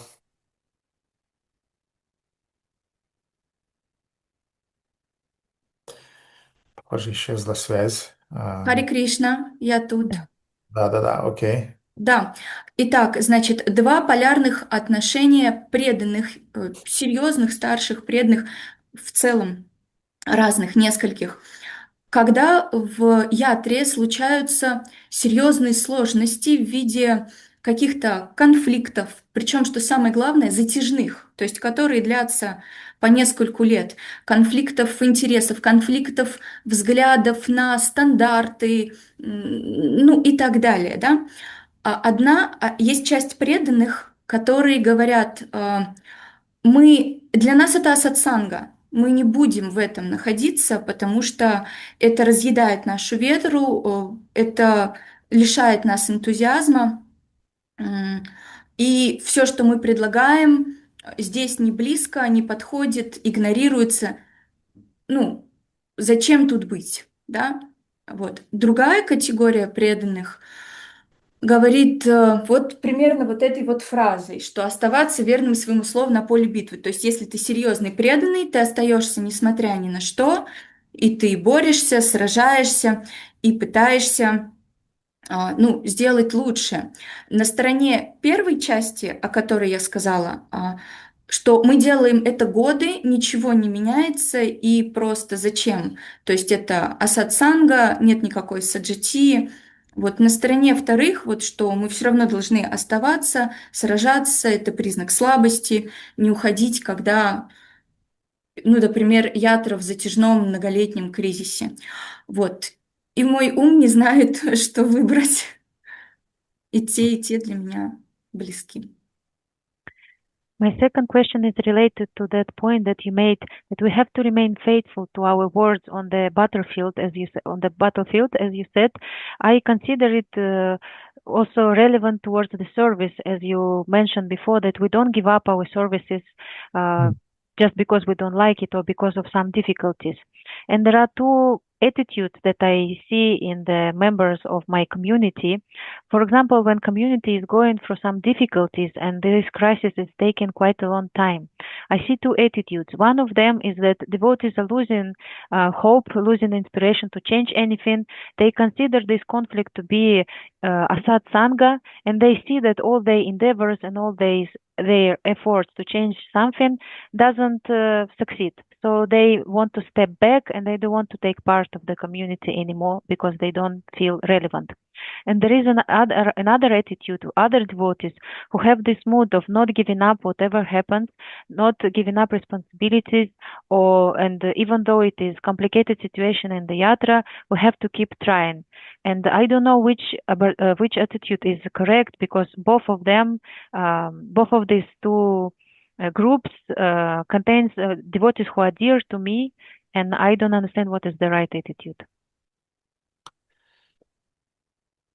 Radhakanda, there is such a thing as temple presidents and temple administrators who are meant to solve exactly this type of situations. Именно для этого существуют президенты храмов и храмовые советы. Это те люди, которые как раз поставлены на это место, чтобы решать подобного рода проблемы. There are situations when we have to give up and we have to move from one service to another. There are situations when we should remain and we should stick to our duties. Есть ситуации, в которых нам действительно нужно сделать шаг назад и оставить свое служение, а есть ситуации, в которых мы должны оставаться сильными и стабильными и держаться за свои обязанности.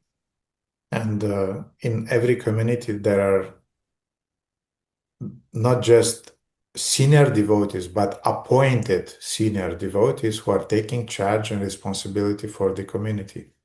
И в каждой ятре есть не просто старшие преданные, а есть назначенные, уполномоченные старшие преданные, которые должны заниматься этими проблемами.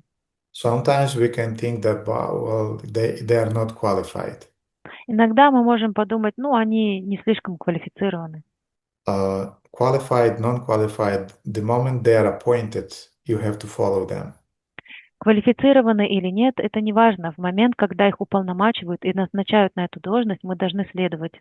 If we will not follow these principles of subordination, our movement will just fragment and will be finished very quickly. Если мы не будем следовать этому принципу подчинения и субординации, то наше движение раздробится и очень сильно уйдет в небытие, очень скоро уйдет в небытие. Even if the leader of the community is not so skilled or not so empowered,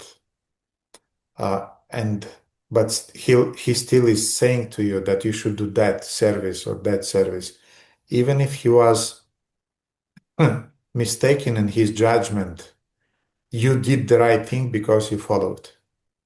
Даже если ваш авторитет, ваш президент храма не обладает большими способностями или он не очень сильно уполномочен, но он говорит вам делать то или иное служение, и даже если он не прав в своих суждениях, вы сделали правильную вещь, потому что вы соблюли этот принцип и послушались его.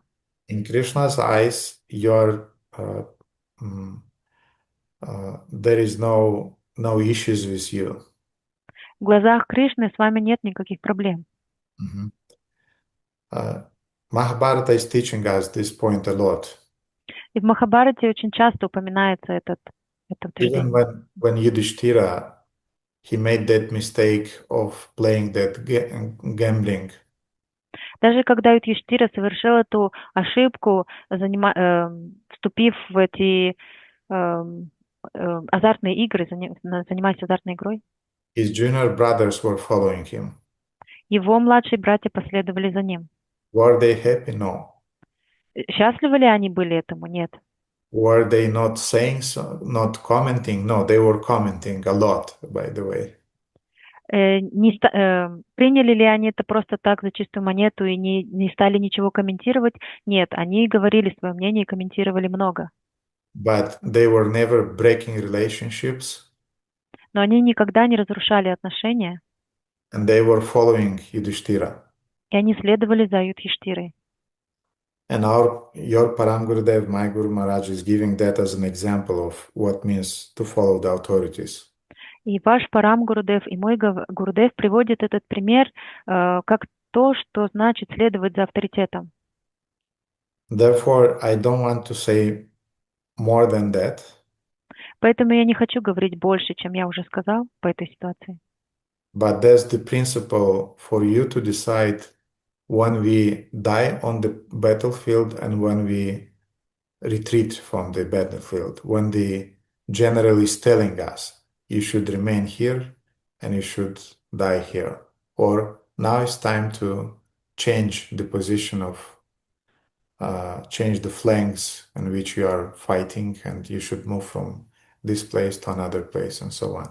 So leave it to your authorities. Но для себя вы должны выработать этот принцип. Оставаться на поле боя или покидать его зависит от генерала, который вам говорит, сражаться до конца или сейчас лучше мобилизоваться. Don't tell me that you have 2 generals or 3 generals. И не говори мне, что у вас там 2 или 3 генерала. You have a temple president or you have, I don't know what is it called, but you have a leader in your community for sure. У вас есть президент храма, или я не знаю, как это конкретно у вас называется, но у вас есть лидер общины 100%. Follow. И просто следуй за ним. Я поняла, спасибо. Но у нас совет. Follow what your совет is telling you. Следуйте тому, какое решение принимает совет. They have a board, so then follow the board's decision. Если у вас есть совет, следуйте тому решению, которое принял совет. And if they are fighting in the board, that's a good thing actually. И если они между собой ссорятся в этом совете, это очень даже хорошо. It means they are thinking. Это значит, что они размышляют. Because if they would not think, they would not fight. Потому что если бы они не думали ни о чем, они бы и не сражались, они бы и не ссорились друг с другом. But if they are fighting, it means they are concerned. Но если они ругаются, это значит, что они чем-то обеспокоены. So let them fight amongst themselves, but then they come with a decision. Follow that decision. Поэтому позволим между собой ругаться и выяснять истину. Ты просто следуй за тем решением, которое они приняли в конце, в результате этих обсуждений. Я поняла. Буду понимать. Спасибо большое. Можно последний вопрос не по теме? Вопрос про фитильки на картику. Просто нужно уже сейчас заранее готовиться. Дело в том, что, мне, по крайней мере, потому что осенью будет уже невозможно. В общем, вопрос такой. Мы делаем фитильки вот эти вот на зубочистках, вот эта вот ватка. И как-то вот сколько я с преданными там, за маму, за папу, за мужа, за бывшего мужа, за детей, за всех поставишь там такой вот веер. Типа всем будет благо. И вот преданный, которого я очень уважаю, вот тот самый, который дети-шакалы, жены тигрицы, но он при этом, такой прям потрясающий, серьезный преданный, и он говорит, это не настроение бхакти, вот, за этого поставили, за этого поставили. Вы должны себя только предлагать. То есть вот один фитилек, а все остальное это избыточно, чрезмерно. И вот тоже хотела спросить, то есть он сказал, это как считать круг за кого-то. За кого ты можешь считать круг со своей намапарадхой? Вот. И вот у меня вопрос по фитилькам. Вот это вот настроение мы развиваем бхакти, когда из-за того поставили, из-за того. Или это некое такое мирское, такое вот карма-канда, и нужно вот один фитилек, но от себя с полным погружением, и чтобы это вообще было, как Госвами Махарадж говорил, у кого какая любовь, у кого-то фитилек, а у кого-то на зубочистке. Вот, то есть, и может еще вот форму изменить. Простите, дурацкий вопрос, но мне такой важный. Спасибо. My last question is about lamps, ghee lamps that were offering during Kartik month. There is a tradition for some devotees that when they offer these ghee lamps, they offer for their fathers, for their mothers, for friends, for partners, and so on. And they offer more than one ghee lamp in order to cover all the family because they think it will bring the benefit to the family. The senior brahmachari that I'm listening and who I respect very much, who have this attitude towards the family that kids are jackals and the women are the tigers. He also mentioned that it's not correct attitude, it's not bhakti attitude to offer many ghee lamps, because who we are to offer Krishna so many ghee lamps, who we are to chant extra rounds for our family members. Maybe it's a maybe it's a karma kanda mood. I'm not very sure what it is correct to offer just one lamp from me with my deep feelings and gratitude, or there is nothing bad in offering others ghee lamps for others. Does it bring any benefit to them? And it also is the shape of the lamp matters. Some people make traditional ghee lamps, and some use sticks to make it. Does the shape of the ghee lamp matters also? Well, the shape of the ghee lamp doesn't matter too much. Сама форма этого фитилька не имеет такое большое значение. Of course, Hari Bhaktivilasa is saying that don't use this kind of oil or that kind of oil, and use this kind of oil or that kind of oil. But this is too technical. Therefore, what's important is the fire. What's important is the devotion that we are offering. Конечно, в Хари Бхакти Виласы упоминаются несколько деталей, как именно предлагать, какое масло нужно употреблять, а какое нет. Но это все технические детали. Самое главное — это настроение, в котором вы предлагаете. Now, technically, you can offer one dipa and include in your meditation all those people that you spoke just. The husband, the former husband, and so on. And the kids, and the grandma, grandpa. Технически вы можете предложить только один фитилек, в котором вы можете включить всех тех родственников и тех людей, которых вы перечислили. Мужа, бывшего мужа, бабушку, дедушку, всех детей и так далее. The problem is that we don't believe that one ghee wick will work for everybody. Therefore, we need a few of them. Проблема в том, что мы не верим, не обладаем достаточной верой, что один фитилек может помочь им всем, поэтому нам нужен их несколько. So far, I never heard that it's a big problem to offer a few ghee lamps for others. До сегодняшнего дня я не слышал, что это какая-то проблема предлагать несколько фитильков за других преданных. Sometimes I was using just one lamp, and I was thinking about the spiritual benefit of my sister, my mother, and my father. Sometimes I was using a few those ghee sticks, wicks, to offer for their spiritual benefit. Иногда я брал просто один фитилек и медитировал на благо, которые получат моя сестра, моя мать, мой отец. Иногда я брал несколько фитильков для этой цели. Will be it karma kanda or not doesn't depend on the numbers of the lamps that you're offering. Будет ли это карма канда или нет, не зависит от того, сколько конкретно фитильков вы предложите. It depends on your motivation with which you're offering those ghee lamps. Это зависит от мотивации, в которой вы находитесь, когда предлагаете эти фитильки. Do you want them to prosper materially? Вы хотите, чтобы они на материальном уровне процветали? Then this is karma kanda. Тогда это будет карма канда. If you want them to advance spiritually, it's bhakti. Если вы хотите, чтобы у них начался духовный прогресс, то это будет бхакти. And we as devotees have the full right to pray for the bhakti of other living entities. И у нас, как у преданных, есть полное право молиться за то, чтобы другие живые существа тоже обрели бхакти. And to offer a lamp in the name of somebody so that he will advance. И предложить лампадку, фитилек во имя кого-то, чтобы он начал прогрессировать. But if you are in the situation when this kind of strict devotees have an issue with that, но если ты находишься в ситуации, что некоторые особо строгие преданные не понимают такого поведения, then offer just one lamp. Тогда просто предлагай один фитилек. And think about all the dear ones for which benefit, spiritual benefit, you are offering this lamp along with your own benefit. И предлагая один фитилек, просто вспомни и подумай о всех тех людях, о духовном благе которых ты заботишься и предлагаешь этот фитилек ради их блага.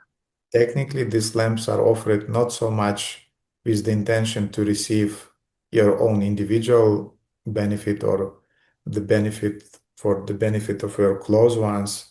It's an offering just of love that Krishna, I love you, therefore I'm offering to you this lamp.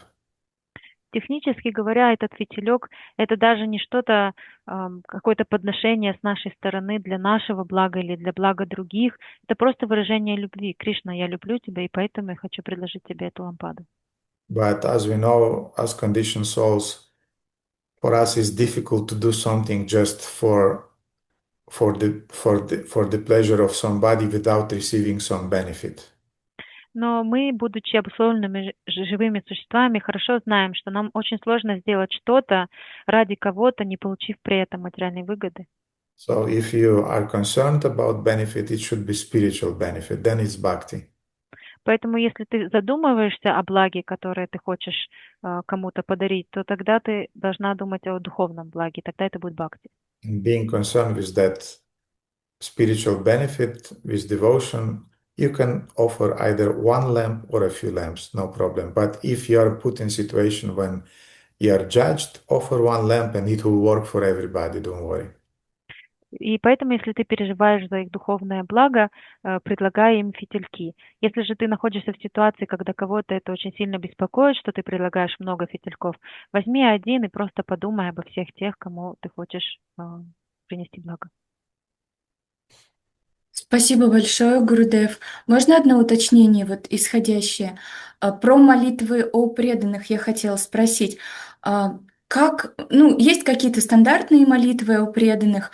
Так или иначе, когда-то однажды я услышала, что когда мы молимся о преданных, не нужно говорить «Кришна, позаботься о нем», потому что, ну, Кришна и также о нем заботится. У меня в этом моменте ступор, потому что я не знаю, чего тогда попросить. Ведь все, что я буду перечислять, это же от моего ума, это спекуляции. Кришне же лучше знать, что нужно этому преданному. И тогда стоит ли о чем-то еще просить, кроме как «пусть, пожалуйста, он будет находиться в полном сознании Кришны». И если стоит, то о чем еще? Вот, все. If we can pray for devotees, and when we are praying for devotees, I also heard that it's not very correct and it's kind of offensive to ask Krishna, please guide these devotees and take care of these devotees, because it's offensive that we dare to think that Krishna is not omnipotent and omniscient and doesn't know what this person need exactly, what this devotee need exactly. So if this is offensive, that what can we ask for while praying for other devotees? Do we ask for something, or should we just meditate that Krishna, you knows better, just let him be conscious of you, and that's the all prayer we can do? Or we still can ask for something from Krishna while praying for others? For sure, Krishna knows better what is the good for everybody. Конечно же, Кришна лучше знает, что является благом для каждого. But when you're offering a prayer for somebody, you're expressing your care and your love for that person. Но когда вы молитесь за кого-то, вы выражаете свою любовь и заботу таким образом. And you can express that love in a very concrete prayer. И вы можете выразить эту заботу и любовь в определенной молитве. Please, dear Lord, help him or her to control her mind and senses. Пожалуйста, дорогой Господь, помоги ей или ему контролировать свой ум и свои чувства. Please help him or her to become free from the sinful tendencies. Пожалуйста, Господь, помоги, освободи их от греховных тенденций. Please attract them to you, to your lotus feet, to your devotional service. Пожалуйста, Господь, привлеки их к твоим лотосным стопам, к твоему May they служению. obtain faith in you. May they obtain faith in the Shastras. Позволь им получить веру в Тебя и в шастры. May they obtain and develop faith in the holy names. Позволь им развить и получить веру в Святое Имя. Please protect them from their internal and external enemies that becomes a and obstacles on their spiritual path of spiritual evolution. Пожалуйста, защити их от внешних и внутренних врагов, которые создают препятствия на их духовном пути. So Krishna knows everything, but how you will express to Krishna your concern, care and love about somebody? Кришна и так все знает, но когда вы выражаете свою молитву и свое беспокойство, так вы проявляете свою любовь и заботу об этом преданном. Therefore, when you're using your own words and you express your own wills, that's a sign of your devotion towards Krishna and also a sign of your care about the person that you're praying for. Поэтому, когда вы молитесь так своими словами, это признак того, что вы верите в Кришну и то, что так вы выражаете свою любовь по отношению к этому человеку, о котором вы переживаете. And Krishna usually is taking seriously the prayers of his devotees. И Кришна обычно серьезно относится к молитвам своих преданных. And believe me, our parents, our sisters, brothers, kids, and so on, and our husbands or wives, they are advancing because each one of us is praying for their benefits. И поверь мне, наши родители, наши мужья, жены, наши дети, они все прогрессируют благодаря нашим молитвам. This mentality that Krishna knows everything, why should I ask him for something for myself or for somebody else's benefit? This is a kind of like Shantarasa mentality. Такое отношение, что Кришна и так все знает, зачем мне просить его за кого-то или за себя, это оттенок Шантарасы. No, prayers are very prominent in devotional life, and we should know how to pray for ourselves and how to pray for other devotees and how to pray for all the living beings. Молитва — это очень важная составляющая нашей духовной жизни, и мы должны знать, как молиться за себя, как молиться за других и как молиться за всех живых существ. Я поняла, спасибо большое, Гурудев. Я поняла, что вот все, что вы перечислили, я боялась, что это как, указание Кришне. Типа вот сделай ему так, сделай так. Это было, как бы странно. Вы так объяснили. В общем, я все поняла. Спасибо огромное. Thank you, Gurudev. Initially I was thinking that me praying for something would be like pointing Krishna's attention and ordering him to do something, but you explained it in such a nice way that I understood the correct mode. Okay, any other questions? I can see Aruna Govinda raised his hand, please. Кришна, благодарю за сегодняшнюю лекцию. Можно подсветить, или чтобы вы раскрыли другой момент вопроса, который задавала Радаканта.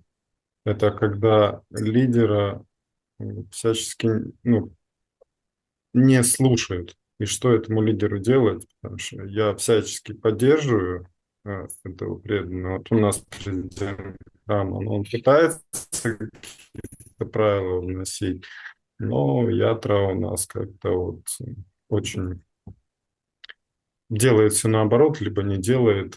Вот такой момент. Что делать этому преданному? I wanted to ask some follow-up question about what you already said to Radhakanta. When we have a leader, and we do have a leader in community, and he's trying to take decisions to implement some changes, but nobody follows him, nobody listens to him. I'm trying my best to support him, but I see that the common mood of the yatra is to not to listen to him and do even things against his will. I would advise to that leader to follow his own leader. Я бы посоветовал такому лидеру следовать своему собственному лидеру. Every of us leaders, we have our own leaders. У каждого лидера есть тот лидер, за которым он следует. That's how ISKCON is working. That's how Parampara is working. Это то, как работает ISKCON, это то, как работает Парампара. Therefore, the temple president has a leader, the zonal supervisor. The zonal supervisor has a leader, his own GBC. Поэтому у каждого президента храма есть региональный секретарь, у каждого регионального секретаря есть член GBC, которому он следует. And each individual GBC secretary is following the whole body, GBC body. И каждый отдельный член GBC следует указаниям GBC, комиссии GBC. Therefore, there should be connection between all these chains. Amongst them, they have to be connected. И между этими звеньями цепи должна быть связь.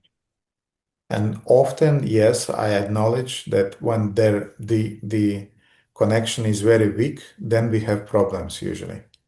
И я заметила и признаю, что когда есть какая-то сбой в этой связи, тогда связь очень слабая. But usually in a normal situation, when the leader is connected with his own leaders, then his subordinates are connected with him. Но обычно, если лидер сам хорошо связан со своим лидером, тогда его подчиненные следуют за ним. And yes, there may be situations when the community is a kind of like flower power hippie type of community. И бывают такие общины, где такое настроение хиппи, и все несерьезные. But again, if the leader is following exactly the instructions of his own leaders, then they have a strategy to solve the situation. Но если лидер следует за своими лидерами, то тогда они разработают стратегию, как решить эту ситуацию. Mhm. I don't want to say more than that, Aruna Govinda. So I can say that be tolerant, be nice, be an example. I can say all those things, no problem. But you are efficient as a leader to the degree that you are following your own leaders and are acting under their supervision. Я мог бы еще много чего сказать о том, что ты должен быть терпеливым, ты должен показывать хороший пример Аруна Говинда. Но я не хочу об этом всем говорить. Я хочу, чтобы ты понял, что лидер эффективен настолько, насколько он следует указаниям своего лидера. И тогда... Yes, I meant not that Aruna Govinda should be like that, but that leader about whom Aruna Govinda is speaking, that he has to be tolerant and preach by example, and be ready to wait when people will accept his authority and so on. Я, вернее, имел в виду не то, что сам Аруна Говинда Прабху должен быть терпеливым, а то, что лидер, о котором он говорит, должен показать качество, должен запастись терпением, должен верить в то, что все изменится со временем, должен дать время людям. And he should just be concerned about more to offer than to take from people. И он должен переживать больше о том, как дать людям, а не как получить от людей. Sometimes people are not reciprocating, that's true. Actually, 80-90% of people are not reciprocating with the leaders. Иногда действительно так бывает, что люди не взаимодействуют с лидерами, не отвечают на лидерам. Но это в 80-90% случаев люди не принимают лидеров. People by nature are rebellious, envious. They don't accept leadership in principle. По своей природе люди склонны бунтовать и не слушаться, и они просто не принимают лидерство как принцип. Therefore, I would have some technical suggestions for that leader, what he could do. У меня есть какие-то технические моменты, которые этот лидер мог бы сделать. I already spoke about some of them. Некоторые из них я уже предоставил. But I am convinced that the moment you as a leader, local leader, you're connected with your higher leader, you are protected, and the flow of Guru Parampara is passing through you, and things things will start healing and will start improving, and things will be good. Но я глубоко убежден, что будучи локальным лидером, если человек глубоко связан со своим лидером, то сама сила парампары будет идти по этой цепи, будет помогать ему для того, чтобы излечить эту ситуацию в ятре. And if despite your connection with the leader, things are in that bad shape, И если, несмотря на то, что у вас у такого лидера есть связь со своим лидером, но община все равно в плохом состоянии, so far as your leader want you to remain a leader, you just remain a leader and do your dharma. пока ваши старшие продолжают настаивать на том, чтобы вы оставались лидером, вы остаетесь лидером и делаете, просто следуйте своей дхарме. Большое спасибо, Гуру, очень подробно все объяснили. Ну, ситуация постепенно уже меняется, то есть по чуть-чуть, но не так бы быстро, как хотелось бы, конечно, всегда. Я сказал причину. Причина не обязательно в лидерах. Причина часто просто вот природа людей, они бунтари по природе. Мы были миллионы рождений завистливыми живыми существами, и теперь нам нужно принимать руководство. Это тяжело. Поэтому лидеры должны иметь реально очень сильную нервную систему, терпение и очень большую внутреннюю связь со своим руководством. Тогда ситуация начинает выравниваться. I told basically the reason that it's not only about the leader, most of the times it's also about the people, that people are rebellious by nature and millions of lives they were independent, and then all of a sudden they have to start accepting leaders. They are very rebellious and they are not agree with this principle. So the one who are leaders, they have to be very strong, have to have very strong nervous system, very strong character in order to remain and act in this situation. And by the help and that connection, they also need to have that connection with seniors. And by the help with seniors, that situation slowly will be resolved. Okay, Guzel. Hare Krishna, dear Gurudev, dear devotees, please accept my humble obeisances. Sorry, I slept during the class, so I don't really have questions related to the class, but I have an unrelated question, if I may ask. It's not so important from a philosophical perspective, but it has some practical meaning to me, and it's I've got a question about the Kadashis. So when I read, I do observe it, I must say, but when I read those classical descriptions we have in ISKCON Desire Tree website, for example, everywhere practically, they focus on material merits, material rewards you can get as a result rather than on spiritual merits. And it kind of confuses me because I do understand why we have to observe fast on Vaishnava celebrations days, on Lord or Vaishnava appearance, disappearance days, because we celebrate this day and learn to control our senses this way. But on Ekadashi, it's more like lunar day, specific lunar day, and it's a more, to me, it sounds like more karmakanda and astrological thing. Of course, I'm not saying I'm beyond of this stuff. I'm material being, but yeah, it sounds to me like when we speak about astrological recommendations, you can observe it, but you may observe it, you may not. So it sounds more like karmakanda to me, maybe. And I cannot say I observe Ekadashis with firm faith. Maybe you could shed some light on it, please. Можете сами, пожалуйста, свой вопрос тоже, чтобы лучшим образом вы его скажете. У меня вопрос, сори, не по классу, не по лекции, а про Экадаши.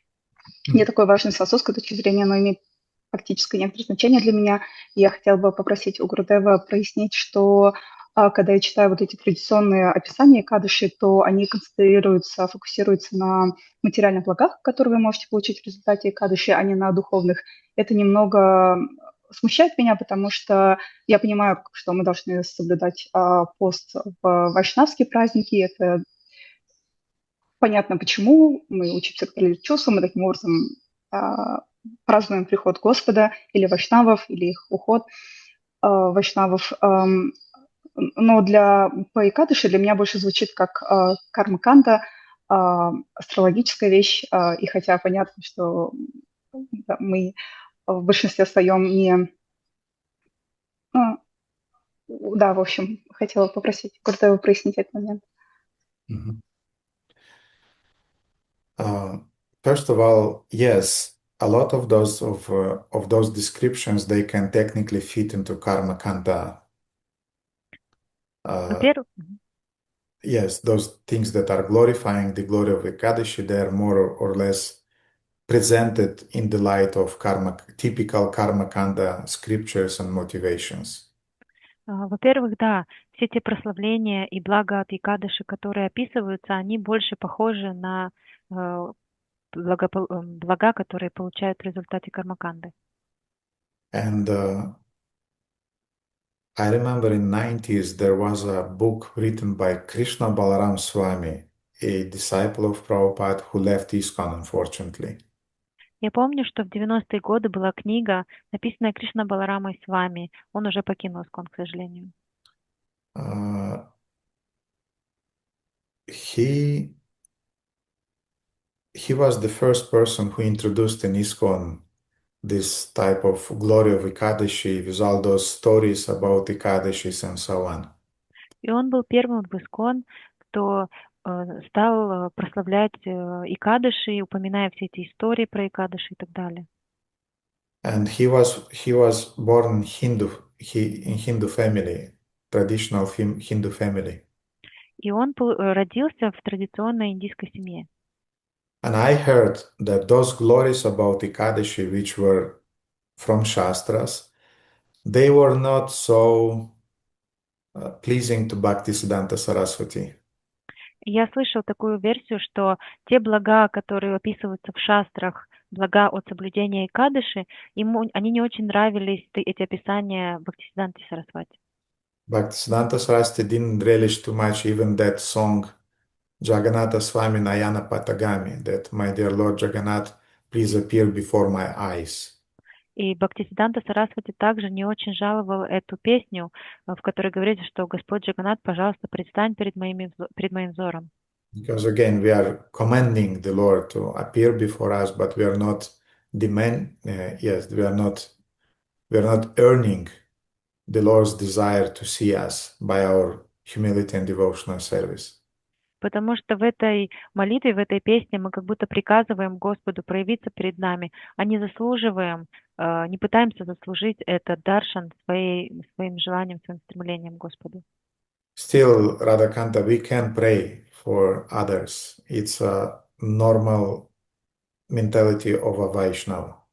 И Радаканта, я все-таки утверждаю, что мы можем молиться за других. Это нормальное настроение Вайшнава. But we don't demand from the Lord. We are saying, by your will, it can happen. By your will, please help that. If you wish, then help that living entity. Then it's all right. Но мы никогда не требуем, мы говорим по твоей воле. Если будет на то твоя воля, пусть случится так-то и так-то. Therefore, personally, we have Karuna Rasa. She is very good and very punctually. She's sending each 2 weeks the dates about Ekadashi, the exact time of breaking the Ekadashi, and so on. В нашей общине есть Каруна Раса, которая очень четко, очень точно каждые 2 недели отправляет нам точное время поста, точное время выхода из поста и все детали по поводу Экадаши. And often she is also using those stories, typical stories about Ekadashis. И часто она тоже использует эти обычные, типичные истории по поводу этих Экадаши. And what I want to say that technically, yes, those stories, they are based in Shastras. Технически эти истории упомянуты в шастрах. And those stories are needed to inspire beginners to follow Ekadashis. Эти истории нужны для того, чтобы вдохновить новичков следовать обету Экадаши. But after 20-30 years in Krishna consciousness, if you are following Ekadashi because you want progeny or because you want some wealth and success in your career, something is wrong with your approach towards Ekadashi. Но если спустя 20-30 лет сознания Кришны вы соблюдаете Экадаши, потому что хотите хорошего потомства или продвижения по карьерной лестнице, то что-то не так в ваших Экадаши. Therefore, we are benefiting from Ekadashi on 3 levels. Мы получаем блага от Экадаши на 3 уровнях. Adibhautика, Adhyatmika and Adidaivika. Адхьятмика, Адхидавика и Адхибаутика. And we can be motivated to follow Ekadashi also on 3 levels. Adibhautika, Adhyatmika and Adidaivika. И также наша мотивация следовать Экадаши может быть на 3 уровнях: адхиатмика, адхидайвика и адхибаутика. When we are following Ekadashi, we receive benefits, as I said, we receive benefits on 3 levels: on the bodily level, on the mental level, and on the soul's level. Когда мы следуем Экадаши, как я уже говорил, мы получаем благо на 3 уровнях: на уровне тела, на уровне ума и на уровне души. On the bodily level, we purify ourselves from toxins by fasting, obviously. На уровне тела мы освобождаем тело от токсинов, это очевидно. We are losing some kilos Мы худеем, теряем килограммы or even some grams. или даже граммы, хотя бы грамм. Even if it's just a few grams, it's good. Даже если это всего несколько грамм, это тоже хорошо. So then on the mental level, we receive some willpower, some strength. На уровне ума мы получаем силу разума, силу характера в результате такой аскезы. Our karma is getting purified also. Наша карма также очищается. And on the spiritual level, we receive benefits because this is the prescription of the Shastras. And by Yakshastra and Vidimutsrija Vartate Kamakarata, if we don't follow the Shastras, then nothing auspicious is happening. But if we follow Shastras, we receive a lot of punya, we receive a lot of piety. И на духовном уровне, на уровне души мы получаем благо, потому что следуем обету, об этом говорится в шастрах, то есть мы следуем шастре. И также есть этот стих, что если мы следуем наставлениям шастр, то все в нашей жизни будет хорошо. Если же мы не следуем, то все приходит в беспорядок, мы только вредим. In our case, as Gaudiya Vaishnavas, for us everything is very clear. В нашем случае, как в случае Гаудия Вайшнава, все предельно просто. Lord Chaitanya wanted his followers to follow Ekadashi. Господь Чайтанья хотел, чтобы его последователи соблюдали обет Экадаши. And when his mother, or I don't remember exactly, but I think it was connected with his mother, at some point Lord Chaitanya told her, if you love me, follow Ekadashi. Я помню, это было связано, кажется, с его матерью, что Господь Чайтанья сказал ей в какой-то момент: если ты действительно любишь меня, тогда ты должна соблюдать Экадаши. Therefore, for us, following Ekadashi means we want to please Lord Chaitanya, who wanted us to follow Ekadashi. Therefore, we follow Ekadashi. Поэтому для нас соблюдать Экадаши значит то, что мы хотим удовлетворить Господа Чайтанью, который так хотел, чтобы мы следовали обету Экадаши. He had his own reasons why he wanted for us to follow Ekadashis. И у него на это были свои причины, почему он хотел, чтобы мы следовали. And there could be a lot of explanations that it's purifying and piety and it's we are following the social norms and so on and so on. И можно привести множество объяснений, почему мы должны соблюдать Экадаши, почему он хотел, чтобы мы соблюдали Экадаши, потому что это соответствует шастрам, потому что таким образом мы следуем общепринятым правилам в обществе и так далее, и так далее. My humble meditation and following Ekadashi is that, dear Lord Chaitanya, you want that. Моя скромная медитация во время соблюдения Экадаши звучит так, что, дорогой Господь, Ты так хотел. Krishna obviously wants that because he is describing this in the Shastras. Кришна очевидно хотел этого, потому что он это объясняет в шастрах. And I'm doing this little sacrifice of controlling my senses in these special days for your pleasure. И я делаю это маленькое жертвоприношение, контролируя чувства в определенные дни для твоего удовлетворения. Because by controlling my senses and by not giving into eating, at least much eating in the Ekadashi, потому что, контролируя чувства и не потребляя пищу, по крайней мере, большое количество пищи в Экадаши, I'm saving my time. Я сохраняю время. Because Ekadashi is Harivasara, that's your days, not mine, that's your days. Потому что Экадаши называются Харивасара, это дни Господа, а не мои дни. And Karma Kandiyas, they're perceiving Ekadashi as something inauspicious. И кармаканди воспринимают Экадаши как что-то очень неблагоприятное. And devotees sometimes they also have this mentality that don't travel in Ekadashi, don't do anything in Ekadashi, it's Ekadashi. No. И даже у преданных иногда бывает такое настроение, что только не путешествуй в Экадаши, ничего лучше не делай в Экадаши, это же Экадаши. And from the Karma Kandiya point of view, yes, it's inauspicious. С точки зрения кармаканды, да, это действительно неблагоприятные дни. But from the devotional point of view, Ekadashi is Harivasara, is the days of Lord Hari when we as devotees make more time to remember the Lord. Но с точки зрения преданных, дни Экадаши, это Харивасара, это дни, когда мы освобождаем больше времени для Господа.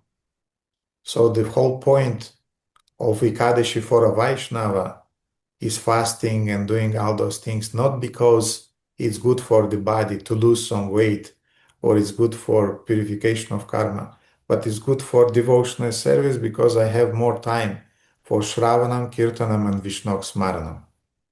Поэтому для преданного смысл соблюдения Экадаши не в том, что он потеряет несколько килограммов, очистит свое тело или свою карму. Смысл преданного соблюдать Экадаши в том, что у него будет больше времени, чтобы посвятить его Шраванам, Киртанам, Вишну Смаранам. So devotee is using the opportunity to dedicate more time for Shravanam, Kirtanam. Поэтому преданные используют эту возможность для того, чтобы больше времени посвятить Шраванам, Киртанам. That's the mentality how a devotee is spending his Ekadashi days. Это настроение, в котором преданные проводят дни Экадаши. Therefore, he's eating less, he's sleeping less, and so on. Поэтому он меньше ест, меньше спит и так далее. There are different standards. You can either remain awake 24 hours, you don't sleep at all, and you dedicate yourself to kirtans and so on. Есть разные стандарты. Один из них — это не спать всю ночь, полностью посвятить себя и погрузиться в киртан и так далее. If you are able not to sleep the whole night, and then on the next day you remain fresh, you do your duties in devotional service, and you do your japa and other aspects of your sadhana in a nice way, go ahead, don't sleep at night. Если ты способен не спать всю ночь, на следующий день быть свежим, выполнять все свои обязанности в преданном служении, выполнять свою дхарму и повторять святое имя в сосредоточенном, чистом состоянии ума, тогда давай, конечно же, тогда можешь не спать. But if you'll be sleepy and this will become an obstacle for your responsibilities in the temple, and especially responsibilities on the preaching field, then you better go to sleep and be able on the next day to preach and to do your services. Но если такое ночное бдение принесет тебе множество проблем, и ты будешь сонным во время выполнения своих обязанностей, во время повторения святого имени, и что особенно важно, если ты должен заниматься проповедью на следующий день, и это тебе навредит, тогда лучше отправиться спать. Bhaktisiddhanta Saraswati went so far that sometimes during Ekadashi, Бхактисиддханта Сарасвати зашел настолько далеко, что иногда в дни Экадаши he was feeding his brahmacharis from the brahmachari ashrama, he was feeding khichdi to them.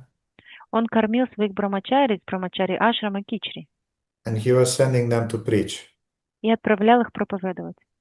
And the reason behind this decision was that preaching and pleasing Lord Chaitanya by spreading the holy name will give you much more benefit to you and will please Lord Chaitanya much more than you're sitting in ashrama and not eating anything and losing your time idly.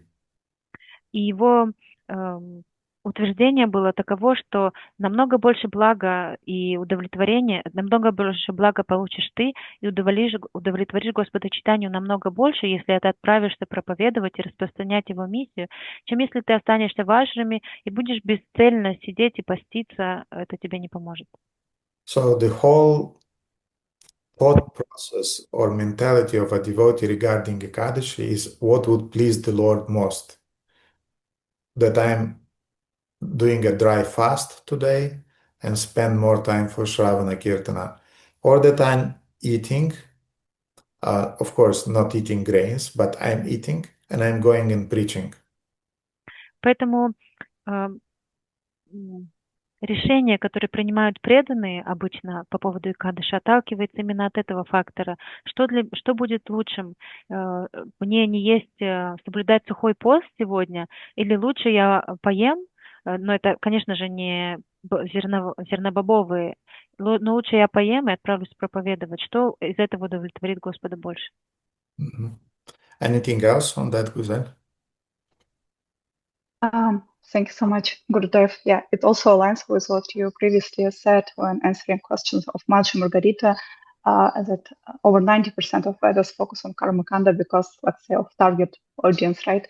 And just a quick follow-up question. You mentioned the book of Krishna Balaram Prabhu, who unfortunately left ISKCON. And given that fact, do you recommend that I search for his book only about the Kadashis, not other books, or I should avoid? You should avoid those books. Okay, gotcha. Thank you so much. I wasn't speaking about him in a positive way. I was speaking about, I don't want to criticize him. I really offer my respect to him because he was connected with Srila Prabhupada. But he had his own issues, his own deviations. And I just wanted to mention that he introduced this Ekadashi complicated things in ISKCON because before him, many Prabhupada's disciples told me that Ekadashi was a very, very simple thing. We had Ekadashi feasts. So for us, Ekadashi in Prabhupada's time meant feasts. We were doing a more elaborate cooking without grains, but it was still a more elaborate cooking. It was a feast. We were enjoying like anything, taking prasadam and going preaching. But after the Prabhupada left from this world, a lot of smarta karmakanda things started to infiltrate in ISKCON and poison devotees' minds and paralyze them in their preaching.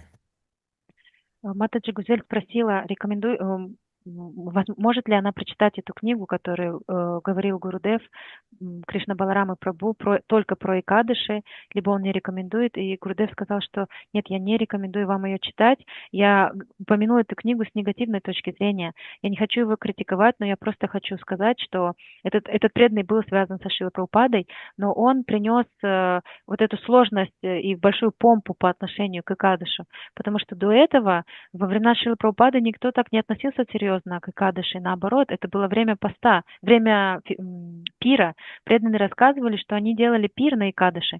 Конечно же, там не было зернобобовых, но преданные наедались досыта, делали обильный пир и счастливо отправлялись дальше проповедовать. А потом, после ухода Шрилы Прабхупады, появились различные тенденции смарта Брамана, карма-канды и других, и это все проникло в наше общество, и преданные стали слишком зацикливаться на каких-то правилах и предписаниях, что парализовало их проповедь. Devotees are doing Chaturmasya vratas. Devotees are doing some very complicated Kartika vratas, Purushottama Masa vratas, and things like that Prabhupada almost never was speaking about. Prabhupada was saying, Harinam Sankirtan, go and preach, distribute the holy name, distribute the books. This is our main concern. But nowadays, devotees often are more concerned about rules and regulations, about astrological exact time for this and that. Don't eat white белые баклажаны еще надо. Aubergine, white aubergine. Yes, and that нет, баклажаны они по-другому звучат. Есть белые баклажаны, есть черные баклажаны.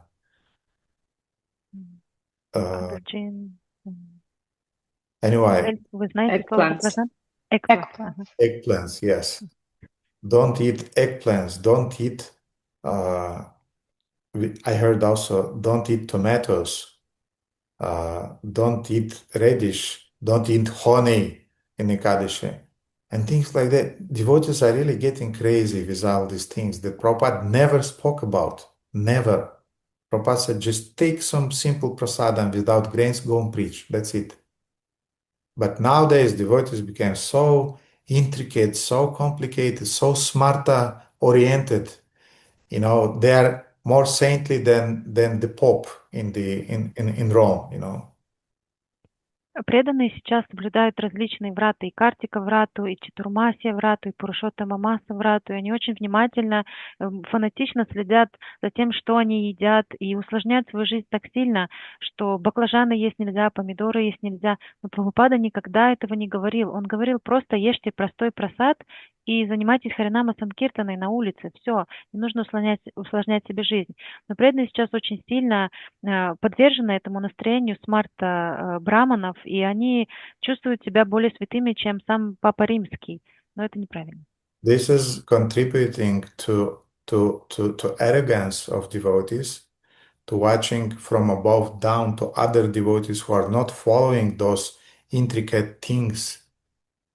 В результате этого преданные начинают свысока смотреть, они становятся еще более невежественными и свысока гордецами, и свысока начинают смотреть на тех, кто не следует таким строгим правилам. Relationship become toxic in the communities because of that. В результате этого отношения в ятрах становятся токсичными. And give to a fanatically minded devotee any reason just to complicate things and to look down at others and so on. So Ekadashi is the best, most fruitive, and the best thing ever you can give to a fanatical devotee to spoil the life of people around him. Если таким фанатично настроенным, гордым преданным дать хоть какой-то намек на то, где они могут выделиться и смотреть свысока на других, они обязательно воспользуются этим. И кадыши — это просто самая лучшая причина для того, чтобы начинать разделять людей и смотреть на кого-то свысока. Therefore, Guzel, for me, I always, whenever another trend or another fad is appearing in ISKCON regarding that fancy type of kirtan, that fancy type of vrata, that fancy type of fasting and rules and regulations, I always go back to Prabhupada. What Prabhupada said about that. Поэтому лично для меня, когда я вижу, что в ИСККОН появляются какие-то новые тренды, какая-то новая мода, и появляется какая-то мода на определенный вид киртана или мода на определенный вид поста, я сразу же возвращаюсь к Шриле Прабхупаде и смотрю, как это делал и как об этом говорил Шрила Прабхупада.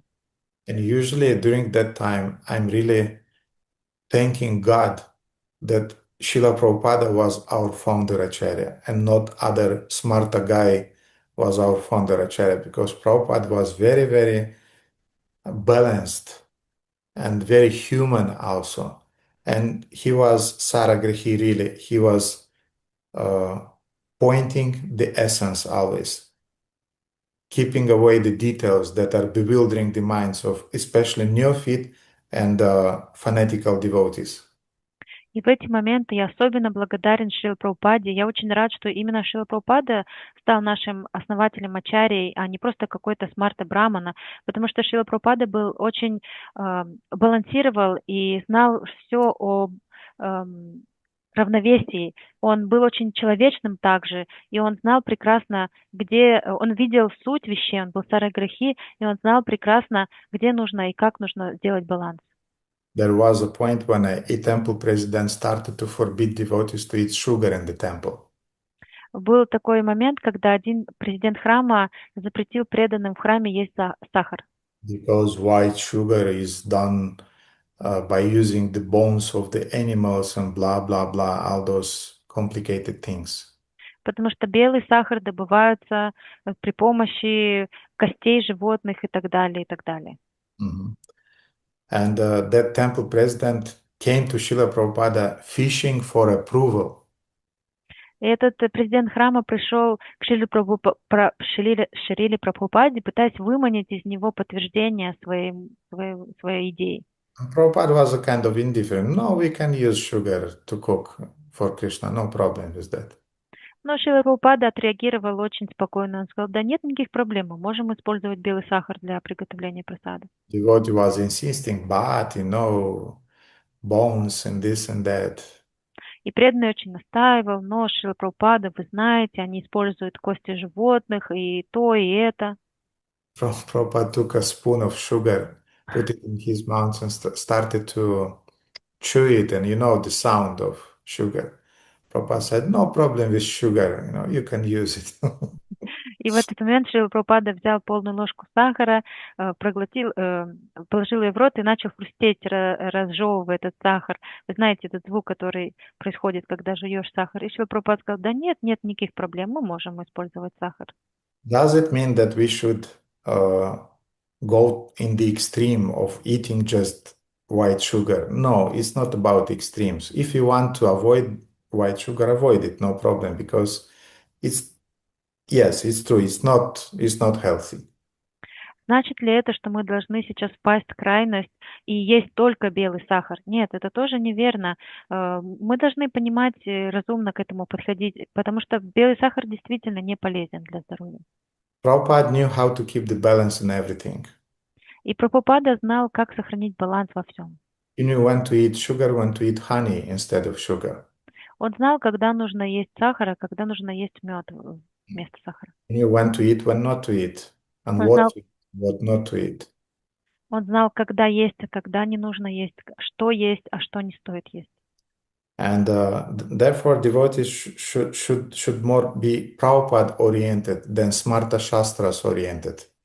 Поэтому преданные должны больше обращать внимание на то, что говорил и думал Шрила Прабхупада, а не то, что говорят и думают смарта браманы в Индии. And the moment we are Prabhupada oriented, we are Lord Chaitanya oriented, guaranteed. We are Lord Chaitanya mission oriented. И когда мы придерживаемся мнения Шрилы Прабхупады, это означает, что мы будем придерживаться и следовать за Господом Чайтаньей и за его миссией.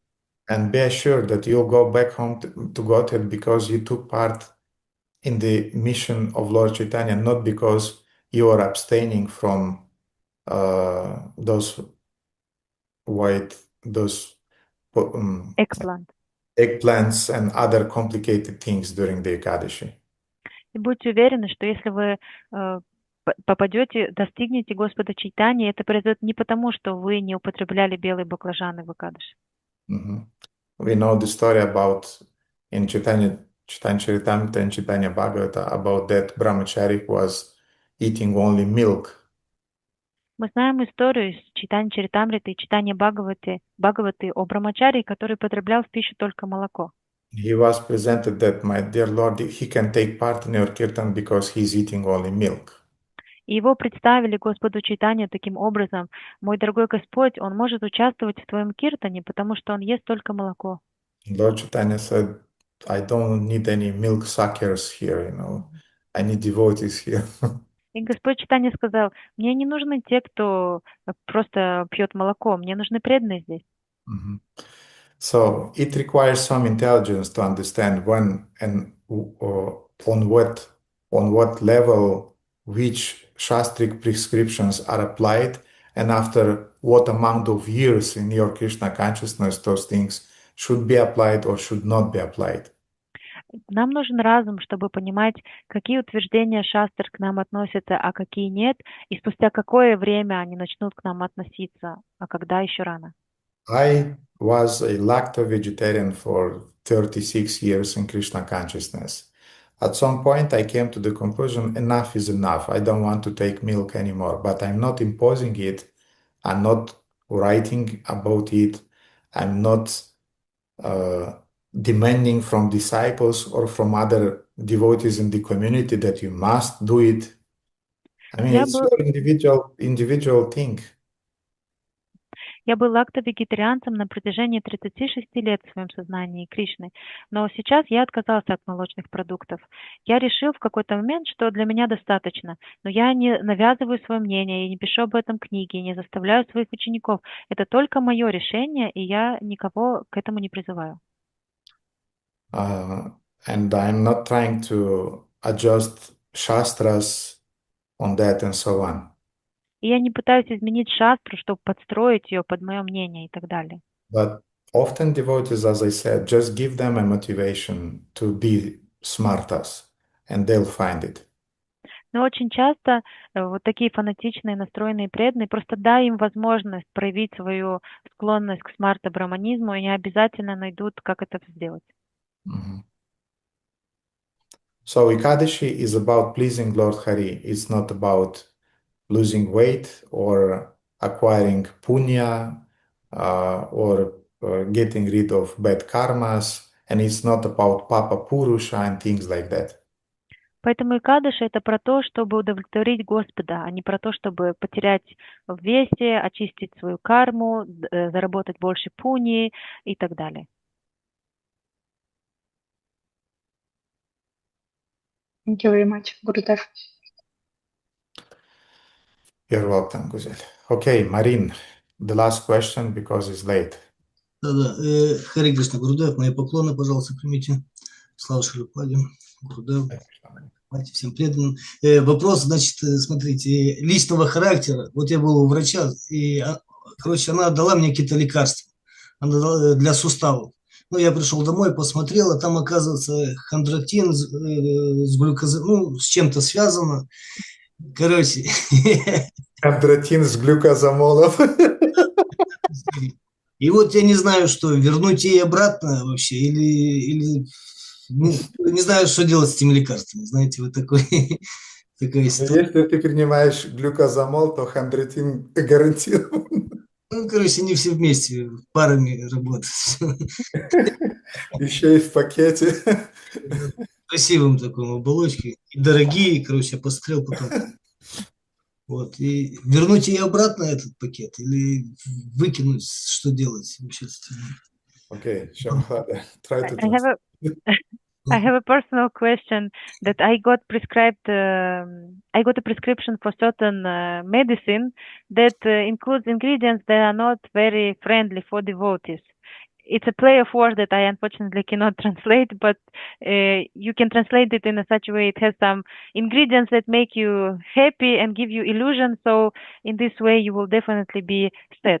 So my question is that what should I do with these pills? Should I throw them away? Should I give it back to the doctor? What should I do about it? Marin, you disappeared in Brahman now.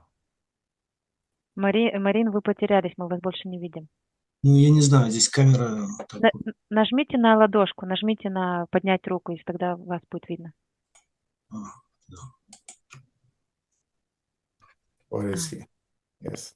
Но, Марин, вы там в Брамаджоте сейчас просто. Ну, я ничего не могу поделать. Тоже хондроитин заработал. Да, опасный вообще. Marin is lost in the Brahmajyoti, but he said he cannot do anything, and Gurudev said that it's probably the effect of the pill. Okay, anyway, Marin, are there any animal ingredients in those medicines? Есть ли в этом препарате какие-то элементы животного происхождения? I'm asking. Да, я спрашиваю вас, Марин. Там есть какие-то животные ингредиенты? Эй, Марин. Действительно, все эти ингредиенты опасны для нас, мне кажется. Но там есть какие-то ингредиенты животного происхождения, которые связаны с насилием? Да, там есть. Там есть. Да. Окей, следующий вопрос. Может ли врач предписать? Yes, the next question then. Can the doctor prescribe you some alternative to those medicines? Тогда следующий вопрос. Есть ли какая-то альтернатива этим лекарствам, которые доктор может вам дать? Ну, нету. Что-то есть у другого врача, знаете, есть ведический у нас врач в Индии, вот у него что-то есть по травам, там что-то, а вот классика этих болезней, вот для суставов только вот этот компонент входит. Unfortunately, only Ayurvedic doctor can prescribe something with herbs, but allopathic doctors use this ingredient usually to treat joint disease. Yes, please don't go to Indian doctors. Пожалуйста, не ходи к индийским врачам. With all of my due respect to them, but please don't lose your time and your money also. Со всем уважением к ним, но, пожалуйста, не теряй свое время и не теряй свои деньги. So, if there are no alternatives and it's really a question of your health. then you can use those medicines. Если действительно нет никаких альтернатив этому лекарству, это очень сильно, от этого очень сильно зависит ваше здоровье, то вы можете принимать эти лекарства. In the case that your doctor is a serious one, is a responsible doctor, Если в случае, если ваш доктор очень серьезный, ответственный доктор, doctor who really wants to heal you, not just to sell you some medicines. и доктор, который действительно хочет вас вылечить, а не просто продать вам какие-то медикаменты Or to take your money. и забрать ваши деньги. Therefore, I just gave you a few considerations to take in these kind of situations. Я вам просто перечислил несколько факторов, которые вы принимаете во внимание в таких ситуациях. So, if there is no alternative, you take the medicine. Если нет никаких других альтернатив, вы принимаете это лекарство. If there are no other medicine that can really heal you. Если нет никакого другого лекарства, которое может вас излечить. If there are alternatives, you take them. Если существуют альтернативы, пожалуйста, принимайте их. Я понял. Благодарю. So, I just want to tell you, Krishna would be more pleased if you live more years as a devotee in Krishna consciousness without suffering and being able to chant and to do service, then you'll renounce artificially some medicines that have some ingredients, animal ingredients, and you'll remain suffering, and maybe it will also lead to prematurely leave your body. Я хочу сказать, я хочу, чтобы ты понял, что Кришна будет более доволен, если ты проживешь долгую жизнь, дольше, и будешь меньше страдать, и сможешь повторять святое имя в правильном настроении, чем если ты сейчас искусственно отречешься от каких-то медикаментов, потому что они содержат неблагоприятные вещества, но ты будешь страдать, и это приведет к твоей преждевременной кончине. So therefore, finally, it's up to a devotee to decide what does he or she wants. И поэтому каждый преданный сам для себя решает, чего он именно хочет. But as a principle, better to keep a devotee alive and go on preaching, go on perfecting his devotional service and the spiritual life of people around than prematurely leave this world. Но принцип звучит так, что лучше сохранить жизнь преданного, чтобы он мог продолжать свою духовную жизнь, чтобы он мог продолжать свое служение и заботу о тех, кто окружает его, чем если преданный просто покинет тело преждевременно. And that was exactly Prabhupada's mood when Prabhupada approved devotees to take milk with fish oil in it in America and those in 60s and 70s. Это то, чем руководствовался Шрила Прабхупада, когда он одобрил для преданных употребление молока в Америке, хотя это молоко было обогащено рыбьим жиром. Nowadays, of course, we have thousands of alternatives, but at that time there wasn't much alternative. В наше время у нас есть множество альтернатив, но в те времена альтернатив не было.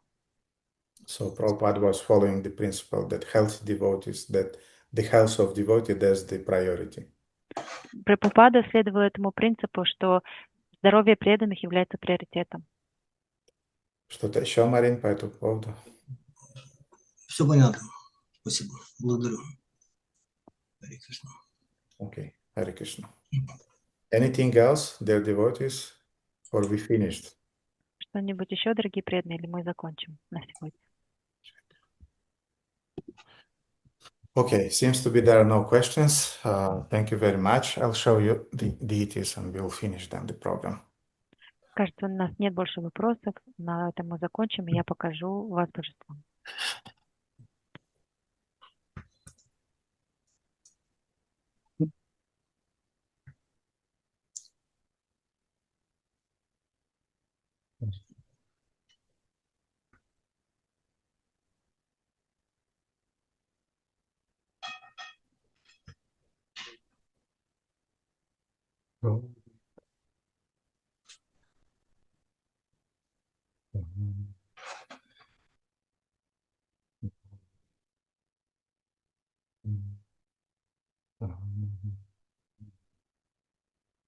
Om.